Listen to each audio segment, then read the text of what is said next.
Sword of omens, give me sight beyond sight.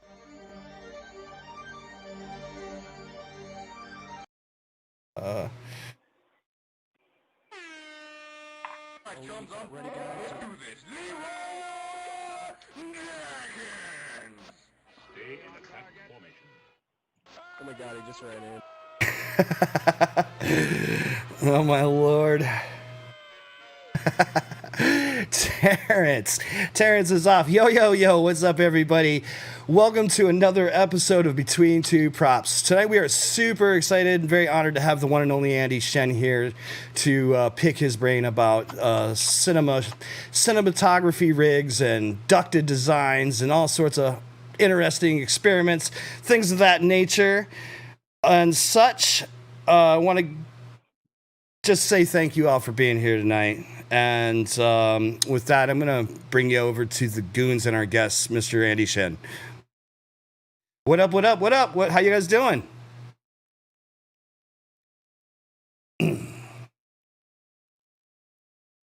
E-Rod joining the fray tonight. Pretty excited to have you here as well, my brother. How you been?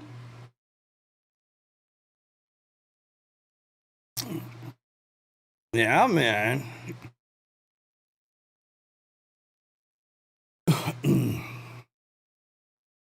We're going to make him a YouTube star yet. You watch. What's up, chat? How you guys doing tonight? We got Dude Drones, got Mango, John Solo, Lanuzo. I saw EasyFPV up there earlier. Waldo in the chat. Swift Duck. Yay! Big oily guy. Risco in the chat. Tint FPV in the chat. No sound from the goons. How is that possible? Okay, hold on one sec. Technical problems. No sound from the goons. Okay, give me 2 seconds. What the hell? Say something, Vice. This is me talking right now. So yeah, they're saying that we'll get this sorted out, hopefully. Okay, one sec. Only you, Chad. Okay. Yeah, All good. See if this, All right, we're going to start guys can over. hear me, make sure Thank you drop for it in telling the us. chat. Speed it out. Well, it Oh, should. wait, now we're good? He's saying? Now we're Have you good. changed? Hold on a second. It's because we were making all those changes the other day. Give me 2 seconds, guys. I got it. Don't worry.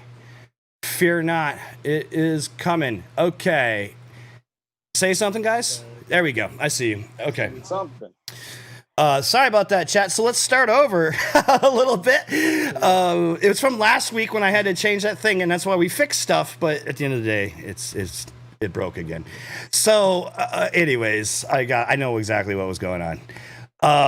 Zoom. Let me change the name of that. Okay. What up, chat? Sorry about that. So again, welcome everybody. Welcome, Mr. Andy Shen. Welcome back, E-Rod. E-Rod joining us again tonight. How you guys doing? Yeah, super pumped to have you guys on tonight, man. Hopefully chat's got Good, everybody. good. How's everybody week doing? Just waiting for confirmation. Anybody see it? I know. Yay, big oily guy. Hopefully, He wasn't able to hear Artie scream his name. big oily guy. Aw. Oh well, It was next with time. passion. It's always something, guys. This is a high-tech operation, and one little weakness falls, it all goes to hell. We all go to shit. It all goes to shit. Well, how's everybody's week been? Anybody getting some flying in? I have not, for Broke all my obvious micros. reasons. You broke all your micros? One of those weeks, eh? Well, I did some things this week, trying some things out, man, and pretty excited about those things actually. Got Keep it a flashed secret? emu to. Oh no, well no, I just flashed.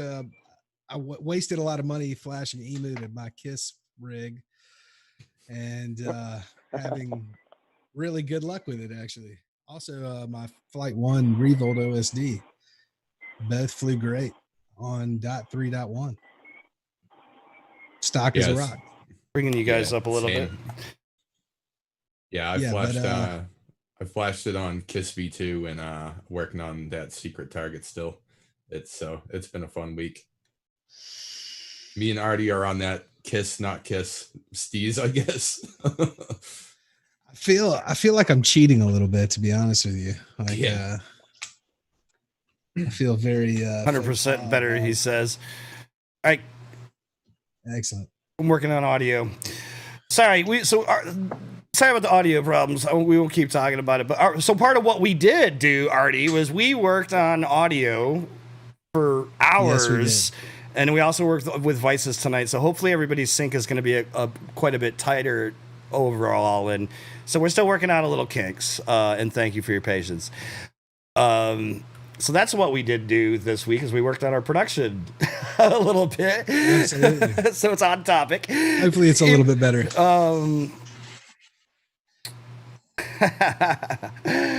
I've been just trying to build stuff. I've been working on target support. Working on, always trying to help with Had that big release. emu flight stuff. Yeah, it's nonstop, and there's a lot of things we're still working through, and looking towards the future, building towards the future. So that's a lot going on. Risco says secret target rules. Awesome. Risco's one of my testers, and he's fucking awesome. It's been awesome testing out DJI. Shout out to Risco. With DJI, yeah. So that's pretty awesome. Nice, man. We need that integration in emu. Interesting things. Mr. Shen, how are you doing tonight? I'm good. Awesome. How's your week been going? Like, have you? So we're all in the state of lockdown, right? So how are you? What's your week like now versus before? Well, I had an interesting week because, because of the lockdown, global shipping has been all screwed up. So I had no stock for almost a month. Right. And then everything came yesterday. So I had a month's worth of orders to fill. So that been yesterday I literally packed stuff for 12 straight hours, and wow. only got like halfway through. Wow. So, yeah, that's heavy. It's a little stressful when you have a back orders go to the point where you can't remember who's who, and you might have made some promises to someone at some point, just don't remember for sure. So, so well, I'm sure things are just weird now, They are indeed. Absolutely. They are indeed. As we were discussing a little bit before the show, it's interesting because, like I said, I'm just in Queens. Vice is down in Lower Manhattan, and you're up towards Midtown a bit more. You're near Chinatown, correct, Vice? Yeah, pretty. Two Bridges, which is like a district of Chinatown, I guess. Nobody really knows about Two Bridges, but it's just the area between, I think, Brooklyn Bridge and Manhattan Bridge or something, no, I can't remember. Wait, do you live there? How long have you lived here? Yeah, I don't think the bridges. I've lived here for like 10 minutes now. I just never know my bridges. I know the Williamsburg Bridge because that's the bridge I take all the time, and I think I've taken the Brooklyn Bridge once or twice in my life. But driving yeah, or basically driving? biking. Yeah. Usually.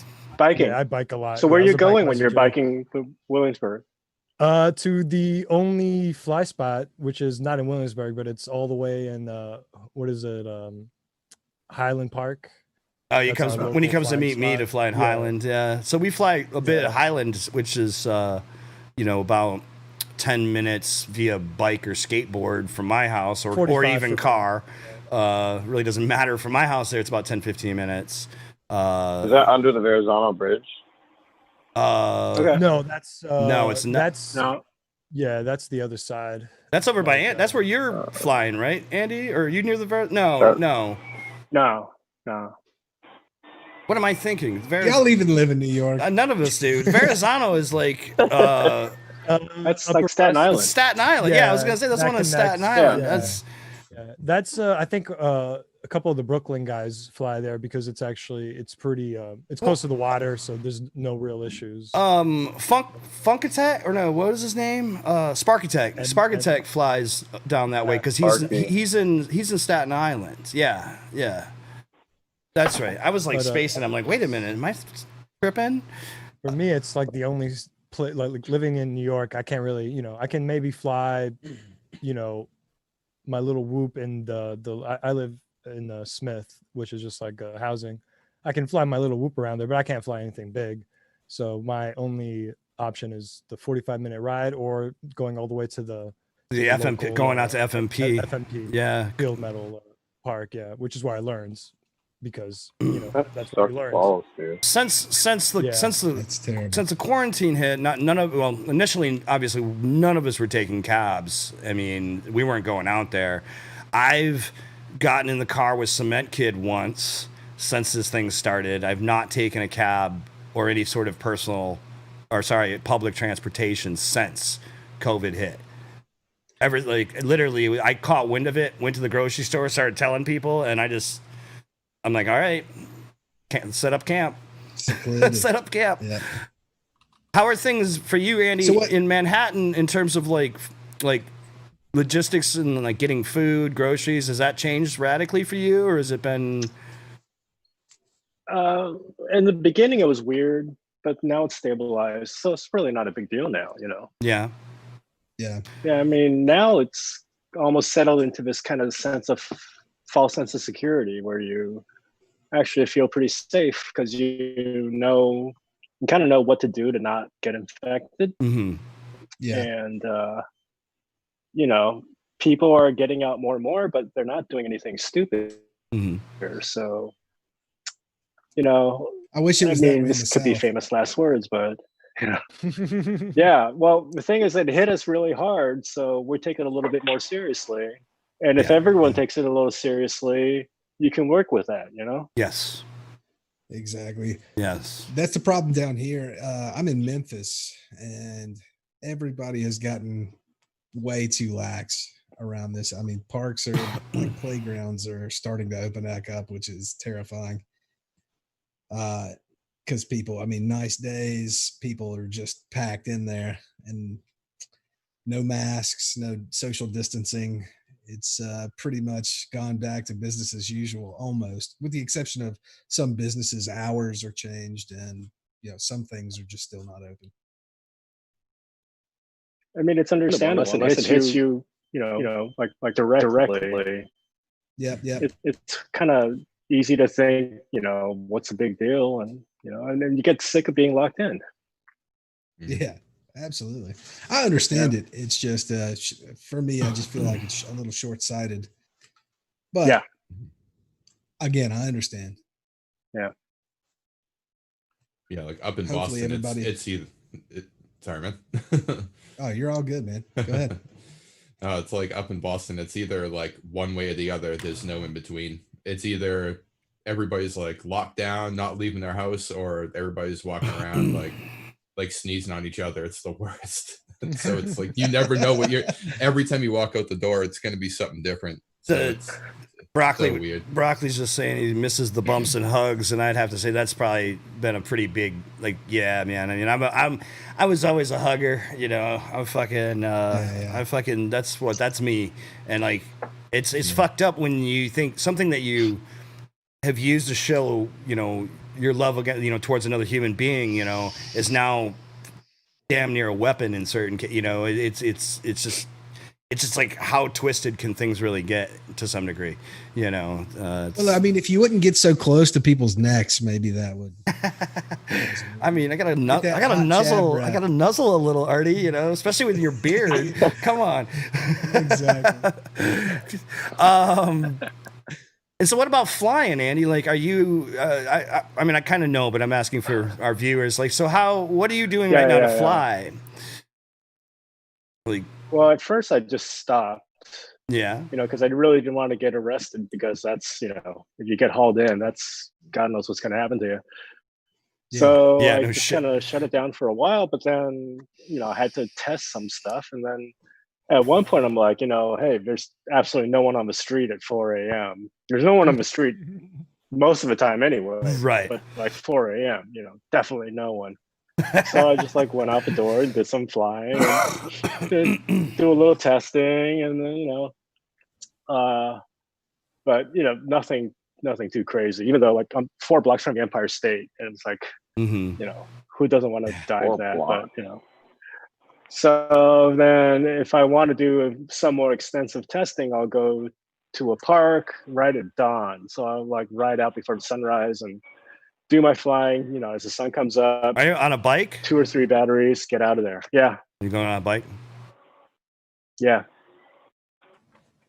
I'm the electric skateboard FPV guy, so that's how I get around. Yeah, I got a 1-wheel too, so I do that Oh too. shit! Have you Yeah. nearly broken yourself on that thing yet, or has it been cool? Dude, those things are so sketchy. I've only had, I had to jump off once and I didn't bite it. You know, I ran it out, and it was only because there was like a rut in the road that was hard to see, and it was a lateral one. So I was Right. going across the Oh, sun yeah. there. It just twisted the board, you know. Right. So then I was just like running down the street. The board's like skidding next to me for like 40 or 50 feet. We're both going like, you know, but you know, didn't eat it. So far so good. Yeah, it's The all that worst matters. is when you do a run out and you accidentally step back onto your board and then you fucking lose it like completely. Eat it and Oh shit, my yeah. God, I've been In there. front of Well, you traffic. know, before I got mine, you know, Control. I don't know if you guys know Control. Mike saying he had one. He had an XR, so he would bring it to the park where we flew, so I would try it out, and it was on like AstroTurf, you know. So it's actually Yeah. a little bit harder to ride those things on AstroTurf. And one time I fell over, and I had a foot still on it, Oh shit. and it literally made me go in a circle. I kept my foot on it. It was just on the ground spinning in a circle. Yeah, eating it on AstroTurf, man, that's a little abrasive as well. No, that's nothing. That was fine. I was gonna, it's way better than concrete. Sure, yeah. well, anything's better than concrete, No. I guess. The first time I got on my electric skateboard, I just gotten it. I was taking it to this park that had like a track around it, and I got going, and Sidewalk. nobody was out there when I started, and I was getting comfortable, like going pretty fast. And then all of a sudden, out of nowhere, somebody just walks out of the trees through a neighborhood to come in, and I have to just, I hammer the brake and dive off, and like I'm 300 pounds, man. Get 300 pound moving at any kind of speed It's is not just gonna dangerous stop for real quick. anything in my path. I plowed over these two, like probably 13, 14-year-old kids, man. Oh, Just man. completely pummel them poor kids, man. I felt so bad. You actually hit them? Oh, I mean, I was almost stopped when I got to them, but it was like I could not. It was Oh my either God. fall over them, like fall into them, or just dead stop and run into them, and that's what happened. Yeah. They took a Were they time. bleeding? No, luckily it was grass. Okay, that's good. Luckily it was grass, but they did eat it pretty hard. I- I did not though. I, like a dummy, I tried Thanks, kids. to go over tracks on the boosted board, and I didn't realize the gaps against the concrete were quite as wide as they were. And I thought if I hit it at an angle, I'd be good, but I didn't hit it at enough of an angle, and it caught, and I just went flying right off the fucking thing, right over the tracks, and just fucking skidded like 10 feet, dude. I was just wrecked. I was like, oh, okay, never again. And they're easy because the problem with these things is that you get that sense of security. You've been riding it a while, you're feeling good, and you're hauling ass. It took me a while to get into the 4th power mode or whatever on my boosted, but now I'm riding it like that everywhere. And there's times like carrying my flight bag, it kind of my weight regulates my speed and all that to some degree, but when I don't have shit, I'm just like hauling ass, and I'm like, dude, if I eat it at the speed, I am fucked. I'm so fucked up. Like, yeah. They're awesome, though. Yeah, you forget how fast you're going. For You sure, do. sometimes. You do. And you want more. Like, I'm really eyeing some of the new boards, and you want more, and that's messed up. No. Like, yeah. Well, I got the pint. It only goes up to 14. My Oh, boost, Starts see, pushing 14, you 15 back. is a good cruise. I'm hitting Yeah. You 20, don't 20, need more than that. 25 or so on the boosted, and Oh no. I could definitely go fast. Dude. I've been looking at the boards that are doing 30, 35 now. I'm like, but I'm getting gear. Mine goes about 28 Oh. with me on it. Shit. So, yeah. I weigh only 120 pounds. Oh. Yeah, Just wait till you get that flex button. all I'm gonna say is don't start in the highest torque power mode because I'm starting in beginner mode. you will What are you you will talking throw yourself straight off that thing, dude. When if you're not ready for it, like in the about? beginning. I'm going in the child mode. And even like even today, like there's times where I'll be cruising, and if I let the board, like if my inertia gets a little out of sync with the board, and I gun it, I can almost feel the board want to go out from under me. Like I have to watch my balance in those cases. See, that's what's great about the one wheels is that you can't go over the board because you have to lean back to brake. So no matter what, you're over the CG no matter what. Right. Does your one wheel get like really wobbly at high speed? Because every one wheel I've ever ridden has just been really, really scary. No. No, it's not a problem. But like I said, I got the Pine. It only goes to 14, so it's not that fast. I'm Again, terrified. But I tried of the them, just XR. straight The up. XR is like super stable. Because it's like so much bigger and so much heavier. Yeah, it's a huge wheel too. Yeah. Big contact patch. And I like the fact that you're not gonna get caught in a pot, like a small rut in the road, small rut, like a skateboard wheel. Yes, it's like this big. The boosted wheels, the boosted wheels are pretty large. But Artie and I and Vince, we've been nerding out on boards for a while, and there's some huge knobby wheels that you can get now with some of these boards that you can go off road and all sorts of crap. And I'm just like, yeah, I got a 6-inch wheel for my board and 120 millimeter, like more analog like skateboards. Skateboard, yeah, analog skateboards all day, bro. For sure, dude. Speaking of, so Andy, have you made the HD switch yet? Or are you still flying analog, or where are you kind of back and forth? Like almost all HD now. I kind of have to. I kind of need an excuse to fly analog now. Yeah, that's cool. Absolutely. I mean, but once you go HD, you can't really go back. Right. That's why I haven't bitten the bullet yet. Once you do, it's over. Yeah, you don't get that smile from flying analog. Exactly. Well, it's like when it first came out, everyone's like, "Oh, who's going to want to spend like what is it, 180 per quad or whatever it is?" I can't remember. Right. It's like about 180 per quad, right? Right. And people are saying like, "Oh, it's great, but it's 180 for every single quad you get." Like, "Oh yeah, that does seem like a lot." And then you do it, and it's like, I got 6 or 7 quads with them, just like that. Yeah, exactly. I can't. Well, it's like we get into this debate a lot about DJI. It's a very polarizing DJI is part of it, but it's like my feeling is if you fly FPV and if seeing better and having better visuals isn't your goal or doesn't sound good to you, what are you doing? Yeah. I mean, I totally agree with that when it comes to footage. All right, and that's part of the reason, I like, being able to look at other larger cameras aside from a GoPro Hero, which, GoPros are fine, but being able to carry a more cinema grade camera, A7 III or something, or even Blackmagic Cine 6K, yeah, some shit, people who do the Z cams, whatever, various other things, and I think that for me is the goal. I think that I think for me, my personal opinion is I want to trust my video feed first and foremost. I don't ever want to experience anything any more unforetold than analog already that I've experienced. I've got multiple years flying analog. I'm experienced with how it breaks up.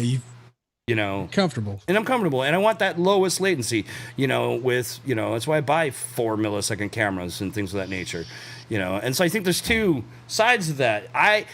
Flying FPV, right? First and foremost, you got to be able to see where the fuck you're going. Now, granted, DJI is performing great, especially in multipath, various other situations, yes.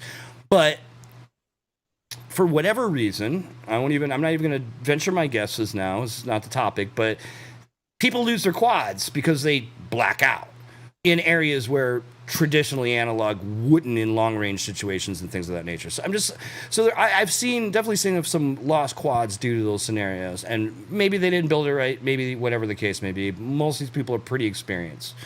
So, and one of our own BRAD owned DJI and went back to analog.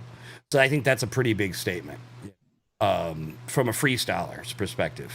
as from a racer's perspective, it's all about speed, and not even so much cinema footy and stuff. I don't know. I'm not willing. No, to, for racers, it's from racing, it's a no-brainer. You got to go analog. Mm. Will be interesting. While we're waiting to see what Fat Shark finally does, with their thing. I still don't know. I don't know.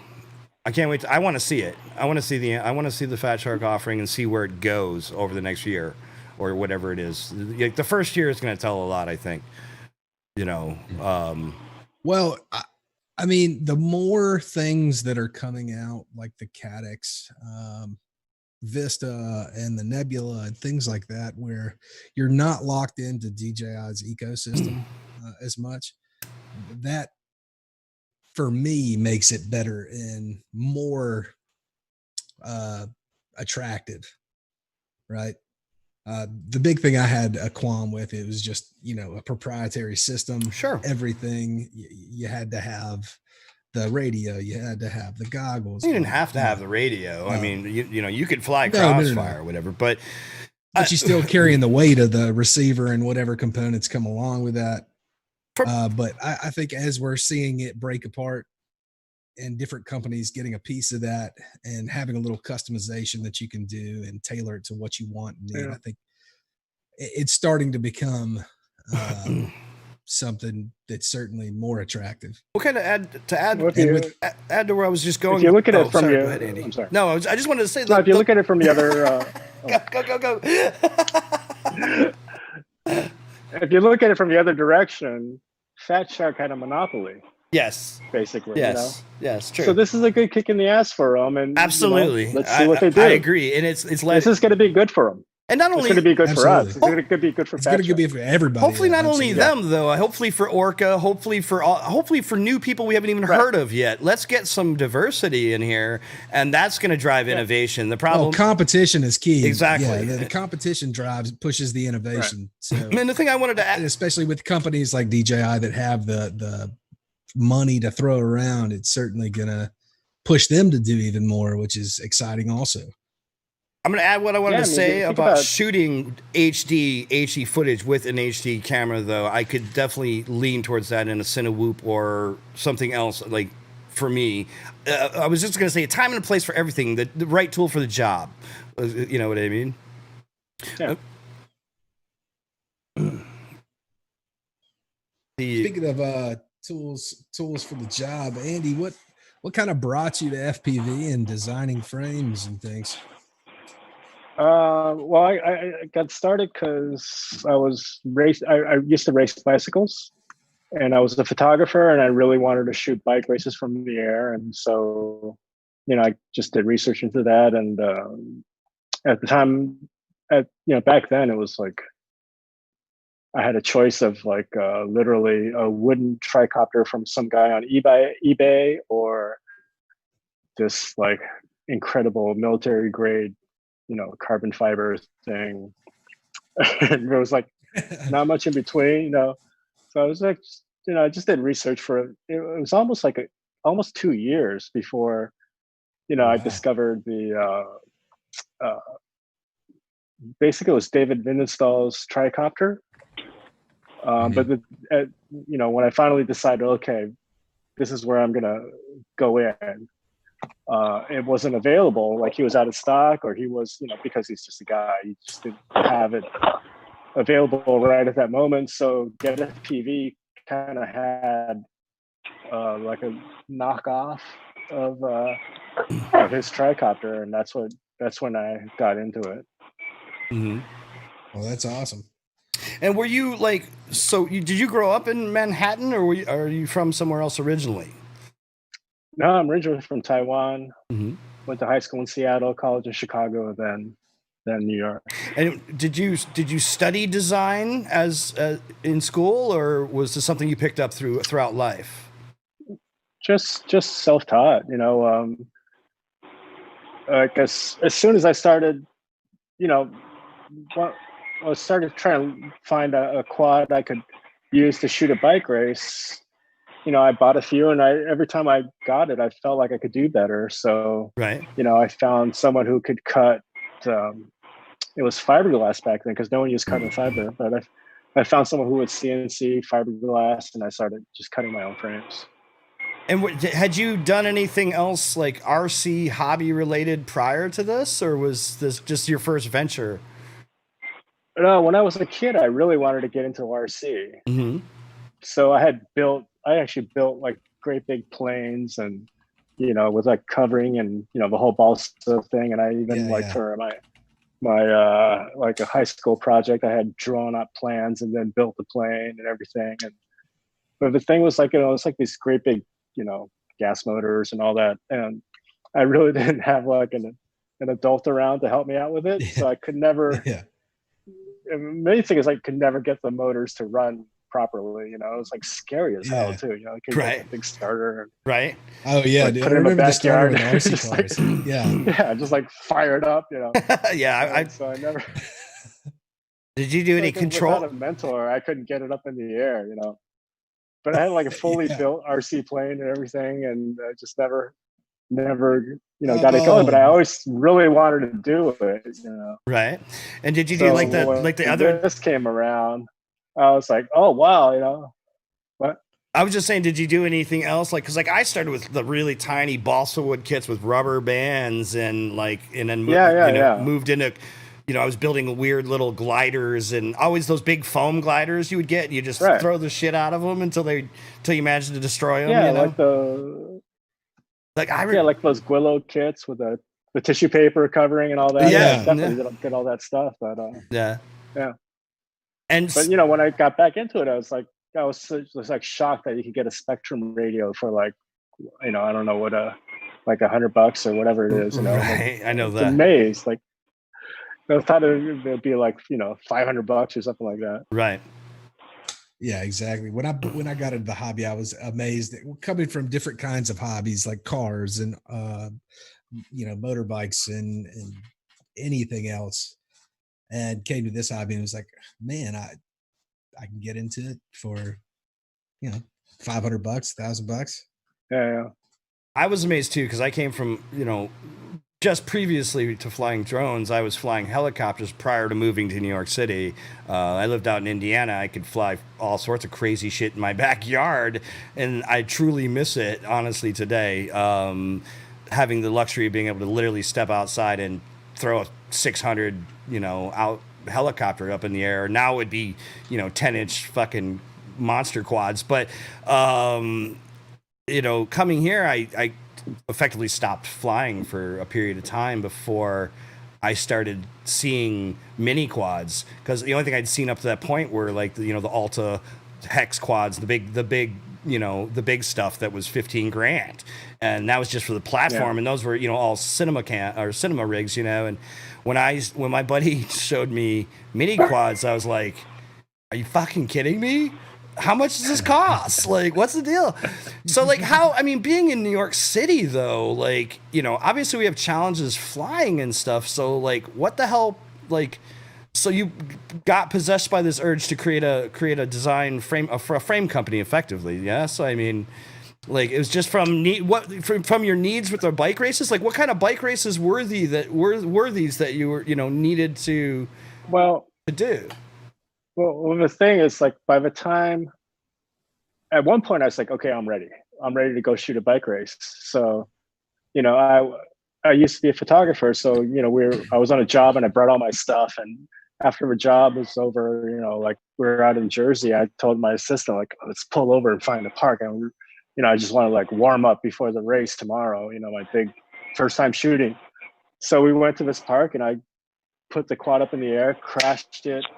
Battery burns up and it's like oh my god, I'm so not ready. and what was this, a quad or was a tri, or what platform was this at that time? It was a quad. It was a quad? It was like an 8-inch quad. Oh yeah, 8-inch. An 8-inch, because everything was like 8 to 10 inches, 8 to 10 props. Yeah. And but were these bike Be careful there. marathons? Were they like marathons, or were they short runs? No. They were like, I wanted to shoot like road races, so they're like 1 or 2 hour races, like really fast. And then I ended up a couple years after that, when I got a lot better and I kind of felt like I knew what I was doing, I did shoot some races that are called cyclocross races. It's sort of like a cross between road racing and mountain bike racing. So it's off road, but it's still pretty fast, and it was just like the right kind of thing to shoot because you could easily follow them. And it wasn't like a huge pack of racers, like in a road race where like if you had any kind of problem, like, 50 people would crash and want to come kill you. So this is like more spread out like a mountain bike race. And it was like a perfect kind of venue for it. So I did a few of those and I basically proved to myself that I could do it. I had done it. But by then I was like way more interested in the quad than in bike, than shooting a bike race anymore. So once I proved to myself that I could do it, I just kind of moved on. That's awesome. Not many people know about cyclocross. Like I used to do a lot of cyclocross riding, and it's terrifying, but it's fun. Yeah, I did it. The funniest thing about cyclocross is that I sucked at it, and then once you get dropped, you're not coming back, right? So I get dropped, and I'm like riding my ass off, like dying, and after a few minutes, it's like, why are you trying so hard anymore? Why are you killing yourself? Relax. And you're not catching the leaders, just like slow down. Had you tried to do any like gimbal on the bicycle stuff by this point or anything like that? Like on the bike? Yeah. No, people have done that, but I never did that. Yeah. It's interesting. Yeah. And so like what? So you're shooting, and at this point you're shooting open props. You're shooting on 8s and things of that nature. And how long did it take you before you started getting into different classes and like looking at the smaller? Well, I mean, the thing that really changed everything was Blackout. When Blackout did its 5-inch quad, which, like I said, everything was sort of almost like optimized around 8-inch props. And then Blackout out of the blue, this is the Blackout, which was 5-inch, and I think the first one was 2S, if you can believe that. So that really changed everything. And so once he came around, then everything kind of changed over to freestyle and racing. Interesting. And originally, was that originally a 300?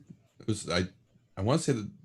I don't know if that was the first, like one of the first style frames that he was making, but yeah, it was like an H quad. It was probably 250 to 300 ish, but definitely 5-inch props.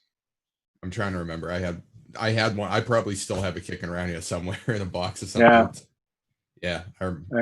Should rebuild that with some new stuff. Yeah. See how it goes. I have a couple. I've been thinking about quads I want to rebuild. So what brought you to the ducted quads? When did you get or start thinking about that, whether it was prop guard or there was actual function to and an actual duct? Well, actually, I was just gonna add to that. I mean, so what do you think makes your ducted builds different from all the other things out there, including other quote unquote ducted builds? And what was your thought process that brought you to that whole design? Well, I mean, the main thing was that, in theory, a perfect ducted design, perfect ducted fan, is supposed to give you like 200% more thrust, double the thrust. Mm-hmm. So, just based on that, I'm like, well, you got to try this, double the thrust. Why not? So actually, it's right over here. And had you flown any whoops? Had you flown any whoops by this point? Were you into whooping at all? No, they did not exist. Any kind of whoop, not even a tiny whoop. Yeah, no. Yeah, no. Yeah, so I made this thing. So it's a 4-inch ducted, and it's got like 2 big, huge plates like that. And I was just wanted to know if you could actually double the thrust, you know. And you know, it's just a science experiment. There's no reason to it whatsoever. Yeah, right. And then what happened? Well, you guys know about Robert McIntosh? Robert McIntosh? He's a real steady guy. Yeah, yeah. You know, the guy that did those. Yeah. So he had done those.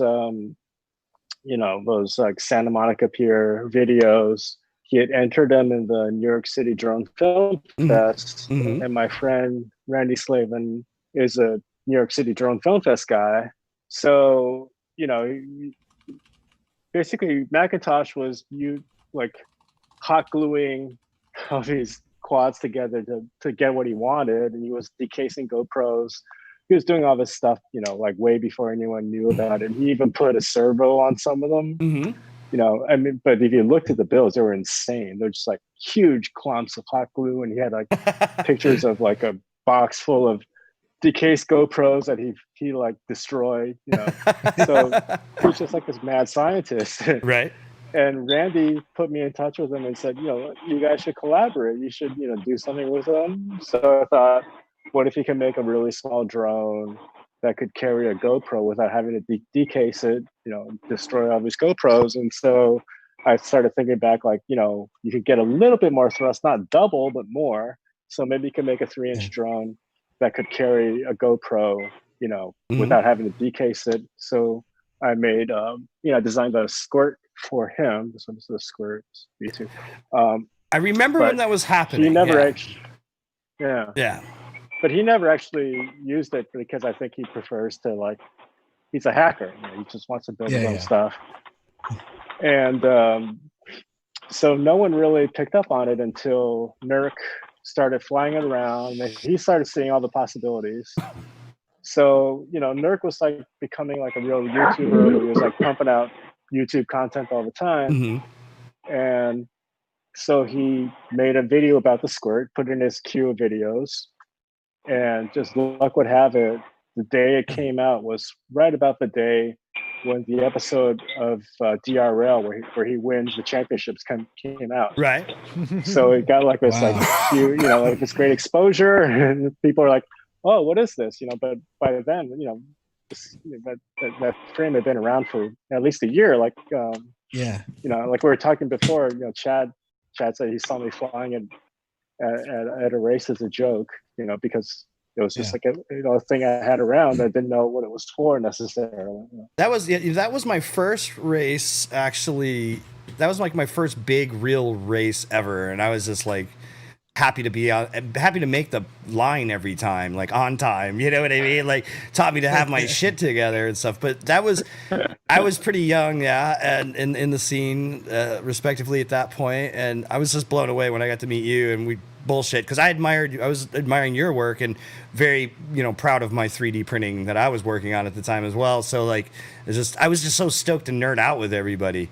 You know, that was like just amazing. Like, you know, so many great pilots and people, and that was kind of really a big day for me, a big weekend for me personally, and I'll never forget. Any event that, you know, any event Frank runs is like a wonderful thing. Right? Yeah, Safety Third. Shout out to Frank from Safety Third, organizing amazing events all over this area, New Jersey, down into Pennsylvania at times even.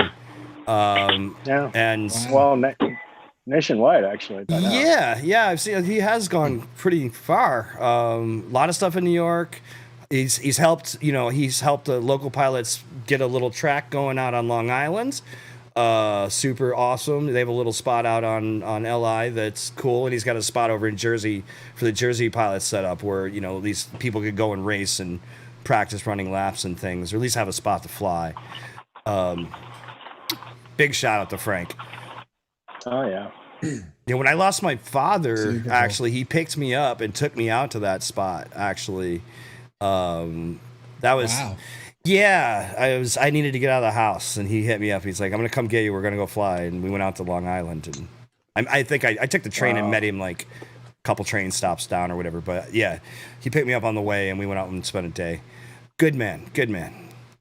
So yeah, that was my first time that's Frank. seeing your ducted quad in action, and Yeah. I don't think anybody knew what the fuck to think, to be honest, Yeah. at the time. And how do you feel about that turning into one of the most popular platforms in the community, and one of the loudest apparently, Well, says Gravy. Yeah. I've never Well- heard one in person, but I hear they're very, very loud. We're just It's playing. kind of weird because, for me, it was all about just an experiment because, if you can have double the thrust, why wouldn't you? And as it turns out, you get about 20%. If you do it really, really well, you maybe get like 25. Uh-huh. Still, it's something, right? Sure. Like when you're on the edge of what's flyable, Sure. which, back then, like a 3-inch setup should really not be able to carry a GoPro. Now you can put 6S on it and it's no problem. Yeah. But so for me, it was really more about just science experiment, maximizing thrust.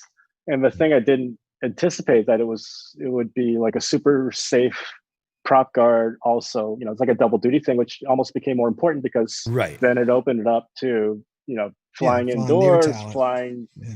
right up to someone's face, things like that. Right. So that opened up all this other possibility that I really did not anticipate at all. Well, another possibility that you probably didn't anticipate is that it was going to help people learn how to fly FPV and stuff like that because of like the safety factor of it. Because I know I've taught 2 people that are like, I work in aerial production. 2 people I work with, they didn't know how to fly FPV and like they had never flown anything but DJI and like free fly stuff, things like that. And that, like, I guess it's like it gives them like a lot of confidence because it is like it's showing you like the props are like wrapped up. Like you're not going to fly into yourself and you got these huge like whatever. I don't even know how big a prop you want to go, but like there's like it does instill like some confidence. So it's good like on both ends for either a client or people that you're flying around or for somebody to take it out for the first time. Yeah. Yeah, the safety factor, and I do see a lot of people in the Cinewhoopers, Facebook group that are like, "This is my first quad ever, and I'm building this, and what do you recommend?" and this and that, and it is a really, because I mean, to be quite frank, like when people come to me and say, "I want to learn how to do that," I say, "Buy a Whoop, get a brushless Whoop today, but get a Whoop and get a good radio, get the best goggles you can afford, and get yourself a Whoop, and work with that for a little bit." But now it's interesting, like you've all opened up the door and inspired many other companies to create all these platforms that are, with the safety factors, and then allow a new pilot to get in and feel more, comfortable around their environment and learning, and it gives them a safety net. They're less likely to stop their motor and crash.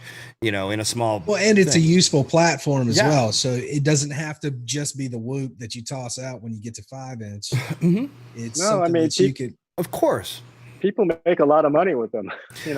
Well, exactly. People make a lot of money with the Squirt. It's driving. A lot of people are getting paid. It's driving people to look at it from a more, cinema standpoint than a piloting or just doing flippy floppy standpoint. I mean, myself included. I mean, I learned to fly because I wanted to flippy floppy and do crazy shit. And that was my first. I wanted to dive buildings. That was my shit like that. Those were my first impulses. And then I'm like, oh yeah, and I'm a photographer. I took grown up doing photography. I've done video production and things of that nature professionally, sound and video production my entire life. And cinema was not, frankly, my number one priority at first. But then it was like, oh yeah, you can get dope footy as a side effect. And then of course, as all things, now everybody's striving to get the smoothest quad performance to get the best footage as possible. And well, look, you go down the list of the world's greatest pilots, the world's fastest racers. Mm-hmm. You look at the DRL roster.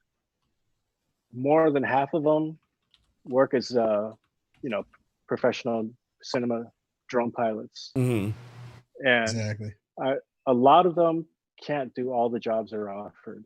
There's like they're offering more jobs than they can take. Well, which came first though, chicken or the egg? Are they getting those cinema jobs because they're dope racer pilots, or was it the other? You know what I mean? What led? Well, which one led to the other? You don't just get the job because you're fast. You know, Right. You still have to learn that aspect of it, but because they're so good at it, you know, maybe because clients control. see them on TV, they get a little bit more. You know, who knows? But you know, those guys with the skills, they're getting work. Yeah, and it's sick that you can create platforms to do this on, and you know, being you know, an avid macro flyer, you know, I'm just been sitting there. I was telling Gravy and the guys the other day, I was like, I want to get a, you know, Blackmagic 6K that I can chuck on top of something now. And hanging out with Westside all the time.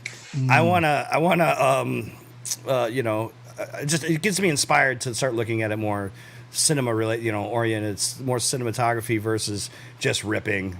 Like I said, I started out to rip, and now I'm starting to think about, okay, yeah, I could probably actually make money just doing this if I actually settled my ass down and started thinking about, you know, the shots. Start thinking shots. Which actually I'm going to kind of backtrack. It brings me to a point, because I was hanging with Westside the other day, and my dualist is a cheater cam. So obviously one of the big shortcomings to the current digital platforms is you can't really easily run multiple cameras in a switcher, unfortunately. And a cheater cam, plus the biggest problem is even with analog, your camera selection with a camera switcher is important. You want a fast refresh on that so you can reestablish sync when you're switching between them, so you don't get a lot, you know what I mean? You want it as fast as possible. Yeah. And so we had a conversation, because I've been like, I have Eagle Micro Pros, you know, the Micro Pros on my dualist, and I was like, and in certain, with rapid fire or the fusion modes or some of those where they're interlacing the frames and things, you get much more roll, but thankfully they have like their old school mode or whatever that you can go back to where it's just one image. But we're playing around with the differences there. And what do you think about what do you think about that? Do you think we'll see a digital platform with like a built-in camera switcher? Ooh, that's so niche. I don't see DJI like, let's go satisfy these guys. But that is so driving me to analog. That's one, I guess it is niche, but you know, there's a lot of really interesting. Like you were asking me about, you were asking me. I think this is before we started, but you're asking me like, you know, do you ever fly analog anymore? And that's actually one of the few times. It's like, if I need a cheater cam, you know, that's kind of, you know, get the analog out. Yeah. So you got a cheater cam? What do you have? What's your cheater cam? What's your cheater cam setup? Yeah. Oh, Gravy just went. Oh. What's your cheater cam setup?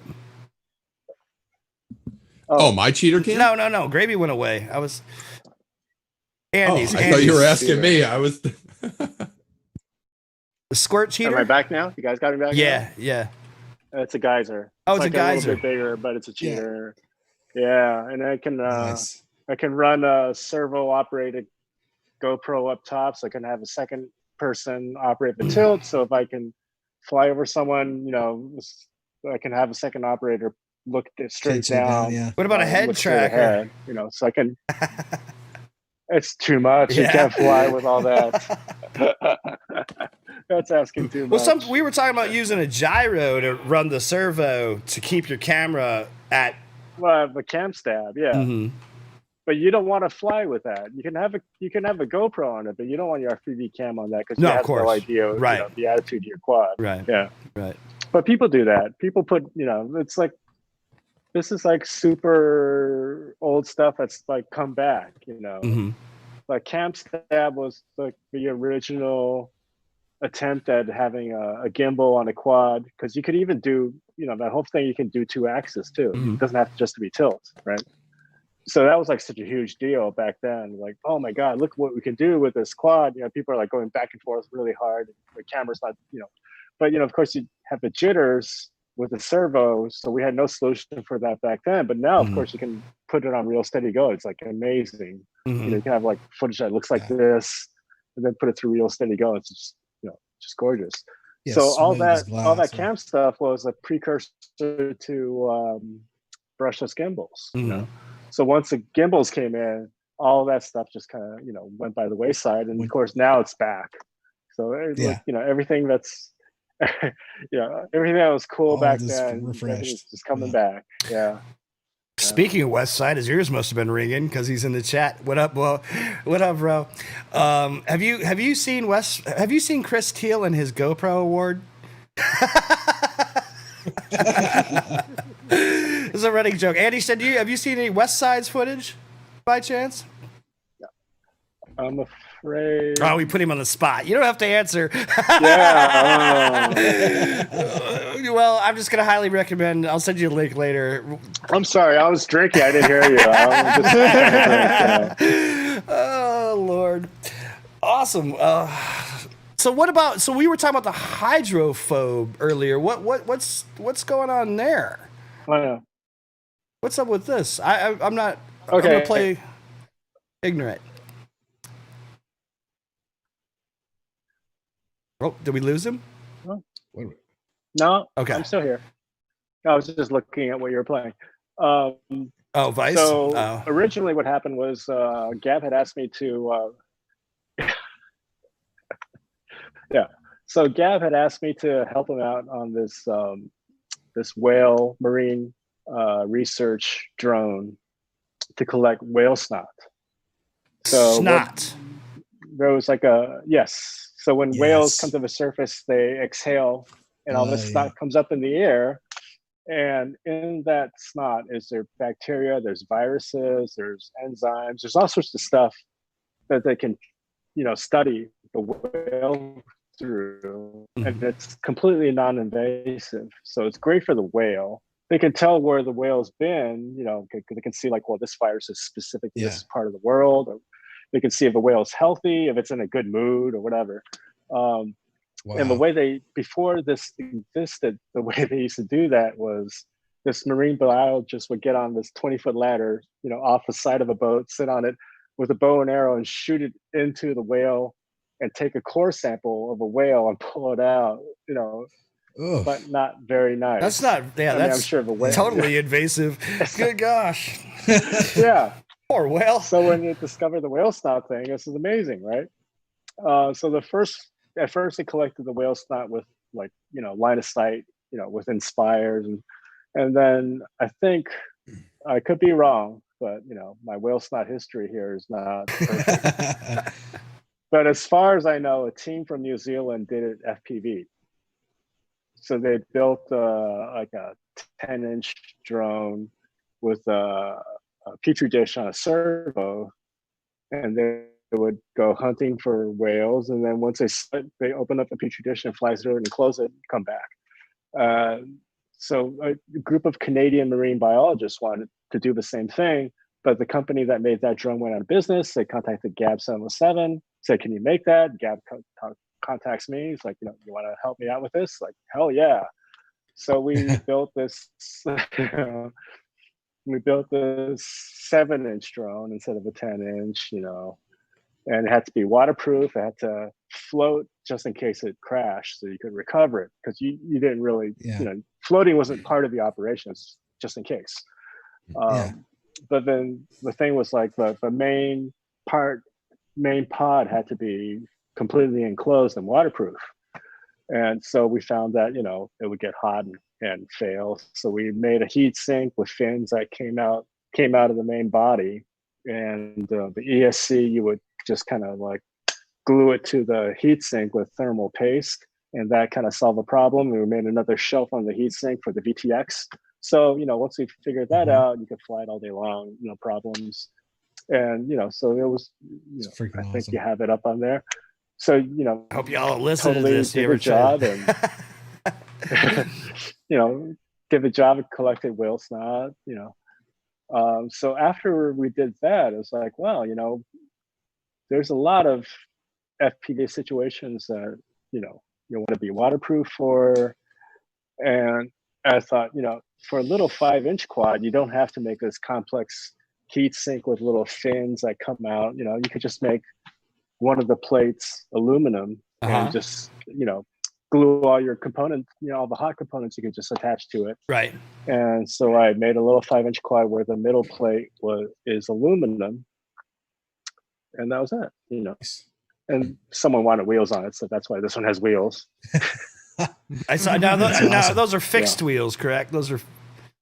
Yeah, they're fixed. And what was the? I can't tell you what kind of a shot he wants to get, but he wanted to simulate something, with a rolling part in the shot. So sick. Very cool. Yeah, and so but oh, he froze. Like Gab does a lot of snowboarding, so he would. I froze. Am I back? Yeah, you're back. You're back. Yeah. Sorry. Hey, you're back now. Okay. All right. So Gab does a lot of snowboarding videos, and what he would do on those jobs is he'd bring a whole bunch of quads. He would conformal coat them and then like tape up the stacks, and he would fly them until they failed. And then get the next one, fly that one until it failed. And he would just go through all his quads on the job. And with this, he did the whole shoot and was one. So, that was sort of like our proof of concept. Right. Yeah, absolutely. And sorry, that's it's a 6 design. That's a 7-inch platform, correct? No, it's 5. Oh, that's a 5. A little Okay. 5-incher. Yeah. Oh, wow. But the prototype was you said the prototype was 7-inch, 7, right? yeah. Or when you first started? Well, the quad for the whale snot was a 7-inch. Gotcha. Yeah, because it had that whole petri dish servo mechanism on top. Yeah. Mm-hmm. Yeah. Now does the Plus, aluminum... I had to like spend a lot more time up in the air looking for whales, and you want to make sure that you can get back to the boat. Right. Yeah. Get back to the boat. And ew, whale snot. I just. Yeah. Like, how do you? That's awesome. I mean, I guess they weren't going for footy or anything, but what happens if like the camera gets covered, like your FPV camera gets covered in whale snot? Like, what? I mean, what is that like? You can fly through it. Just, as long as you can land, it's okay, right? But they'd have a GoPro in the back, just for footage, right? But, when Do you're you doing want me that, to play the footage, or do you want to play it, Chad? Oh, Of the whaler the shot? Here, I'll play it. Yeah, so let's take a look at some of this really quick. Yeah. I'm going to relocate myself so my daughter can get on the treadmill. Oh, no worries. While you do that, we'll play this video. Yeah, perfect. All right, check it out, guys. This is the Whaler 1, right? This is the first thing. Go here. Yeah, the Vimeo link. There you go.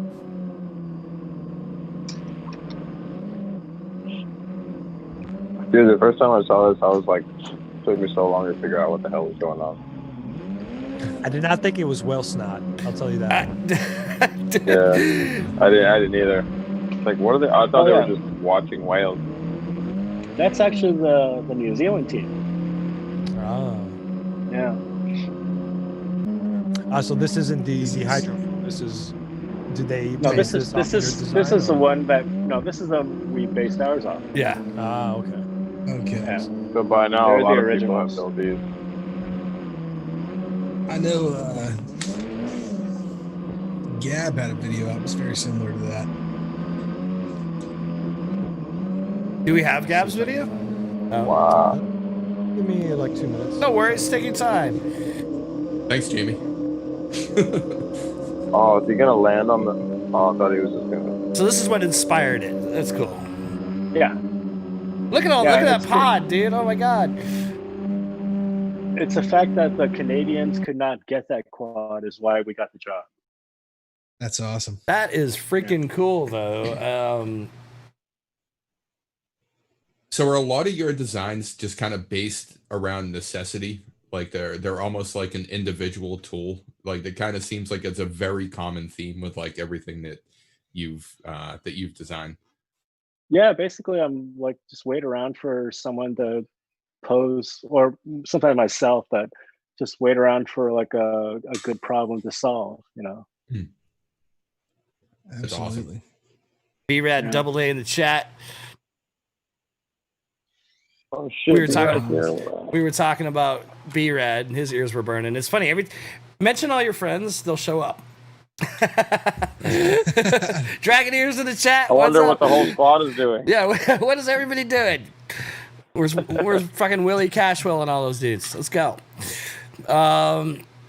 Let's see Yo, for here. real, what the fuck?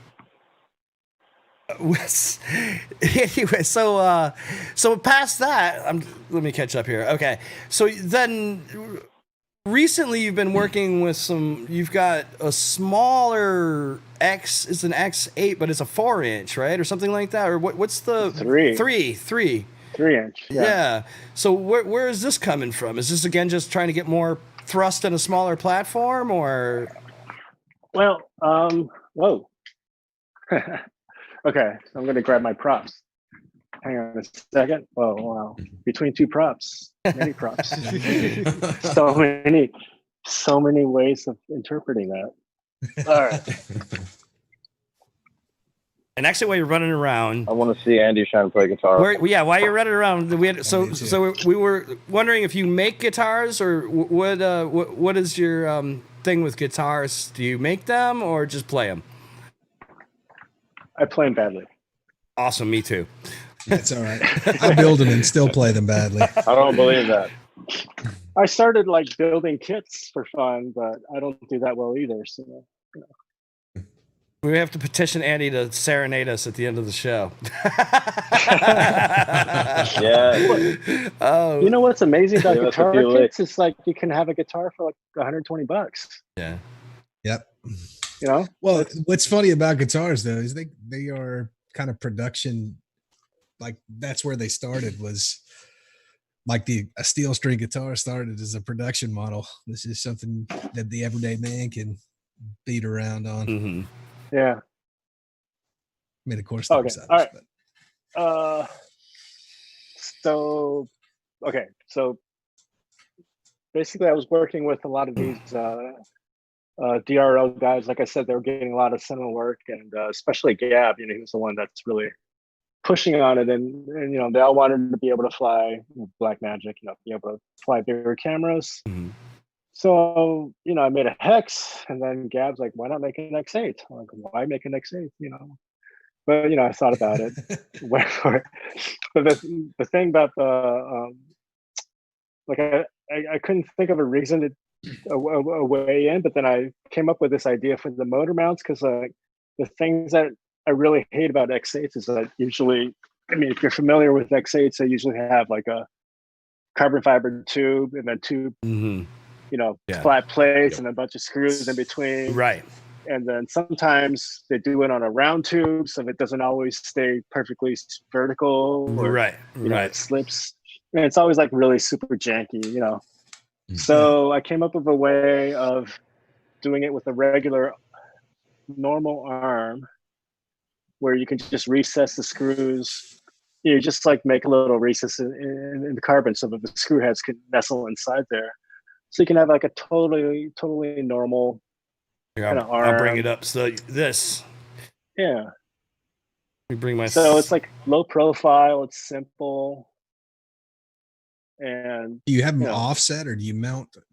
Okay, he's mounting screws in the there. Second motor, and then he's mounting the second one here, right, on the plate, or is that correct? Or are they recessed on both sides? Well, the plate doesn't have a recess, so it's just like the thicker arm has the recess, and then the screw heads, sit inside. yeah. On the 3-inch, because it's it's so small, the screw heads have to be next to each other. Mm-hmm. On this big boy here, they're just on top of each other because you got a lot more room, because right. it's like a millimeter arm. Right. Yeah. So I made this X8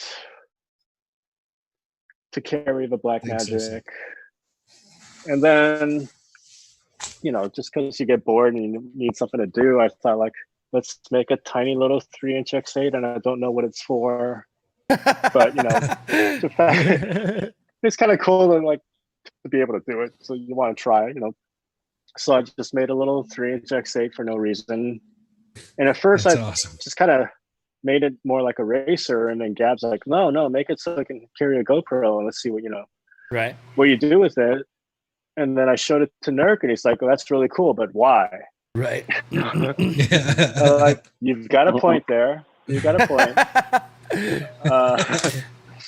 But then I remembered, a while back he had showed me on a job like he was flying on an offshore oil, oil rig, Right. and he had to fly from outside through a porthole and then right into the faces of these special ops guys coming up some stairs. Right. And he said it was like unbelievably windy because, like, first of all, you're out in the open ocean. It's windy, first of all, and then you get into this enclosed space and it's just whipping around. He said, so something I normally would do with a squirt, but it was just like impossible to fly with that much wind inside there.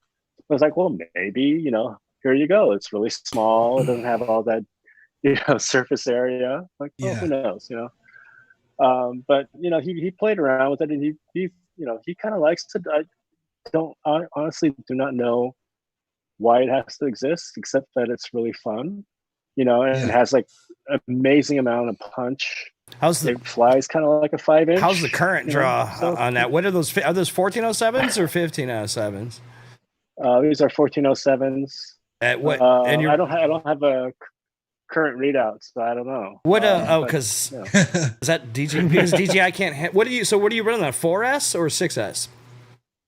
6S. And so, what's the KV on all those? Around 2800 or 3600 or so, or? Let's see. Oh my god. Probably 2800-ish. I can't see it. Oh, good. It's so dark. I'm just curious. That's awesome. Yeah. I know a buddy of mine, Travis, made a little bit larger. He did a 4-inch X8 recently, but 2800. He did it was a 4-inch, a little bit larger with tube arms with more traditional plates set up. And I know I didn't get the vibe he was 100% happy with it. And I've been interested in a larger platform myself, but I'm really stuck in the 10-inch range right now. I just love that platform personally. Okay. Well, I mean, the reason for this, for carrying a big cam, is that you don't need that much camera tilt to not see the props, right? Because it's so much more compact. Here, I'm bringing you up. So as opposed to like an X class where the props are out to here. Then you got to run a lot of cam tilt, right, to not see the props, and then you have to go fast all the time, right? So this one you can actually go you can go slow, you can pick it up, That's really the big difference with this, And that's not really like a traditional dead cat. That's a little kind of interesting. It's not. Let me actually unpin you again. It's not a traditional dead cat, is it? Like it does have a little bit of that back swept arms like a dead cat, but the back end looks. I don't know what would you call that pattern? I didn't know that there was like a traditional dead cat. Is there like a? Well, dead cats have pretty straight front arms, like more straight than angled to get the props out of you, and then the ass end is like.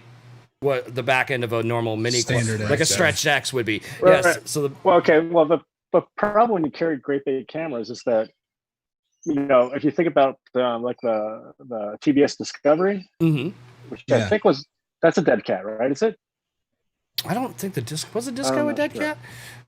Or was that more of a? I don't remember, to be honest. Gosh.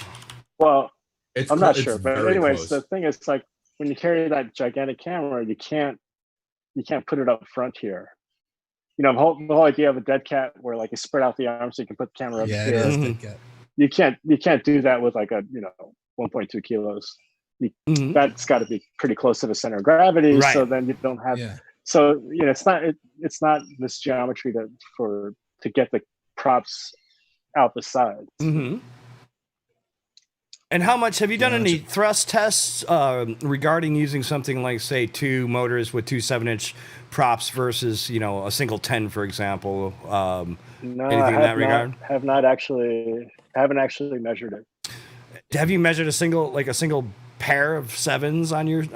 Because I know you were doing a bunch of thrust tests when you were back in the day. So I was just curious if you've done any. Yeah, that was more for the ducks. Sure. Like as a proof of concept. Sure. So for this, it's more like just. The thrust test is like, will it fly? Does it do the job or does it not? Are the Yeah. motors melting down? Right. Yeah. Because like Clint, Clint was a big inspiration, when he threw the medicine bag Right. on top of the Right, duelist, yeah. and I was sitting over Yeah. here going, and his was, I think his 4S. I think his might have been 4S. 5S. Oh, his was 5S, right? 5S. And then I was like, I'm building 6S, and I've got crazy duelist. It's got all sorts of shit on it.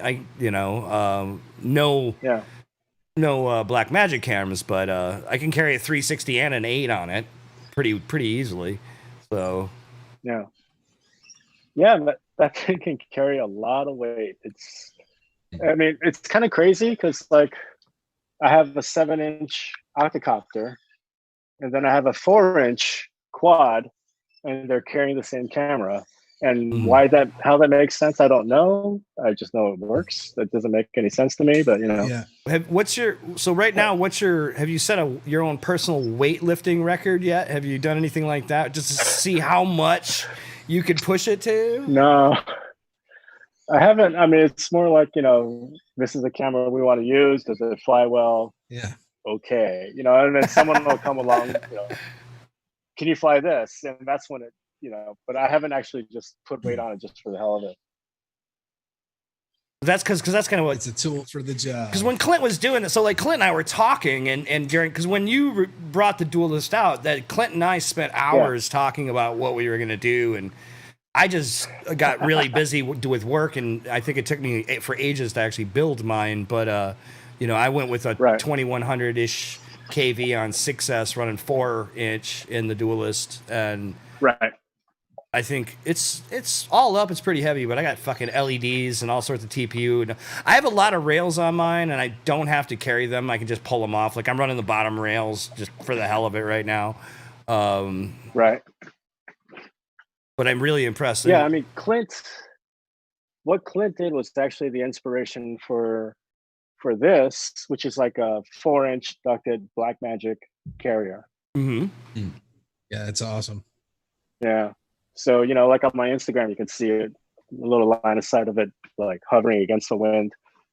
Have you found a good 4-inch prop off the shelf, or are you still hand cutting everything in that class? Well, from a duelist, I intentionally made it a little bit smaller because I wanted you to have to cut it to make it fit really tight. Uh-huh. So then when I was drawing this up, all the guys were like, please just make it 4-inch, please. Don't make us cut props. And then I thought, like, you know what? If you want to cut props and make it really tight, you can cut a 5-inch, right? Right. Yeah. So this will take a Dow 4040 as is, and it's still, like really tight. You still have to, once you build it, you still have to kind of go like this for a while and create the clearance. You can still see there's like kind of rub it in a little bit. Absolutely. Yeah, I kind of to be clear, that is the intention though, Yeah. correct? Yeah. Is to have it where you're having to cut into that duct a little bit to get that clearance as tight as possible. Crazy question. Have you ever looked into any sort of like a braided sealant and tried anything like that to actually like put a sealant around where put the prop in, put sealant in, and then literally cut a groove into it and have just a little bit of sealant on each side? Have you tried anything like that before? I've always wanted to. I haven't tried that, but that's a good idea, because someone asked me, like, why don't you design a duct with a groove? Mm-hmm. And I'm like, well, there's a bunch of different motors, a bunch of different props. Mm-hmm. You're never going to get it in the right place. But yeah, I mean, if you made it something that I had to cut away, then I was considering a few different things. Yeah, because it would kind of help you with the tolerances, because I made the mistake of like, I got my duelist props, like they were tight, but they were noisy as shit, and they were always rubbing when I armed, and people would be like, like, what is that? Like, is it gonna eat me? What is going on? So like, there was that, and I was like, well, and so then I kind of started cutting away at them, and I noticed that I lost a little performance, and I got rid of the noise, but then I saw a little less performance and a little more motor heat. Actually, it felt like the rig wasn't running as efficiently. So, a little bit, yeah.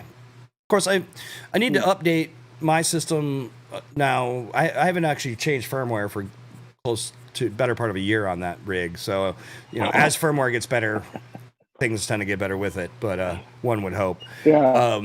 magic card. Sometimes it just magically makes everything better. So like when Sometimes. So I'm just putting this on there. Like, yeah, I'm gonna have to build that black magic lifter or something.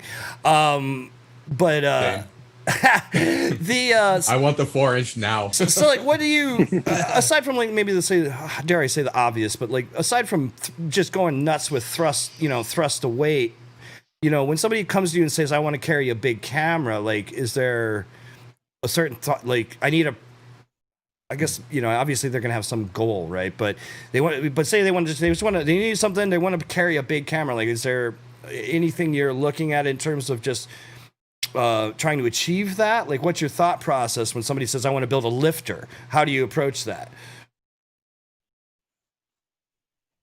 Wow.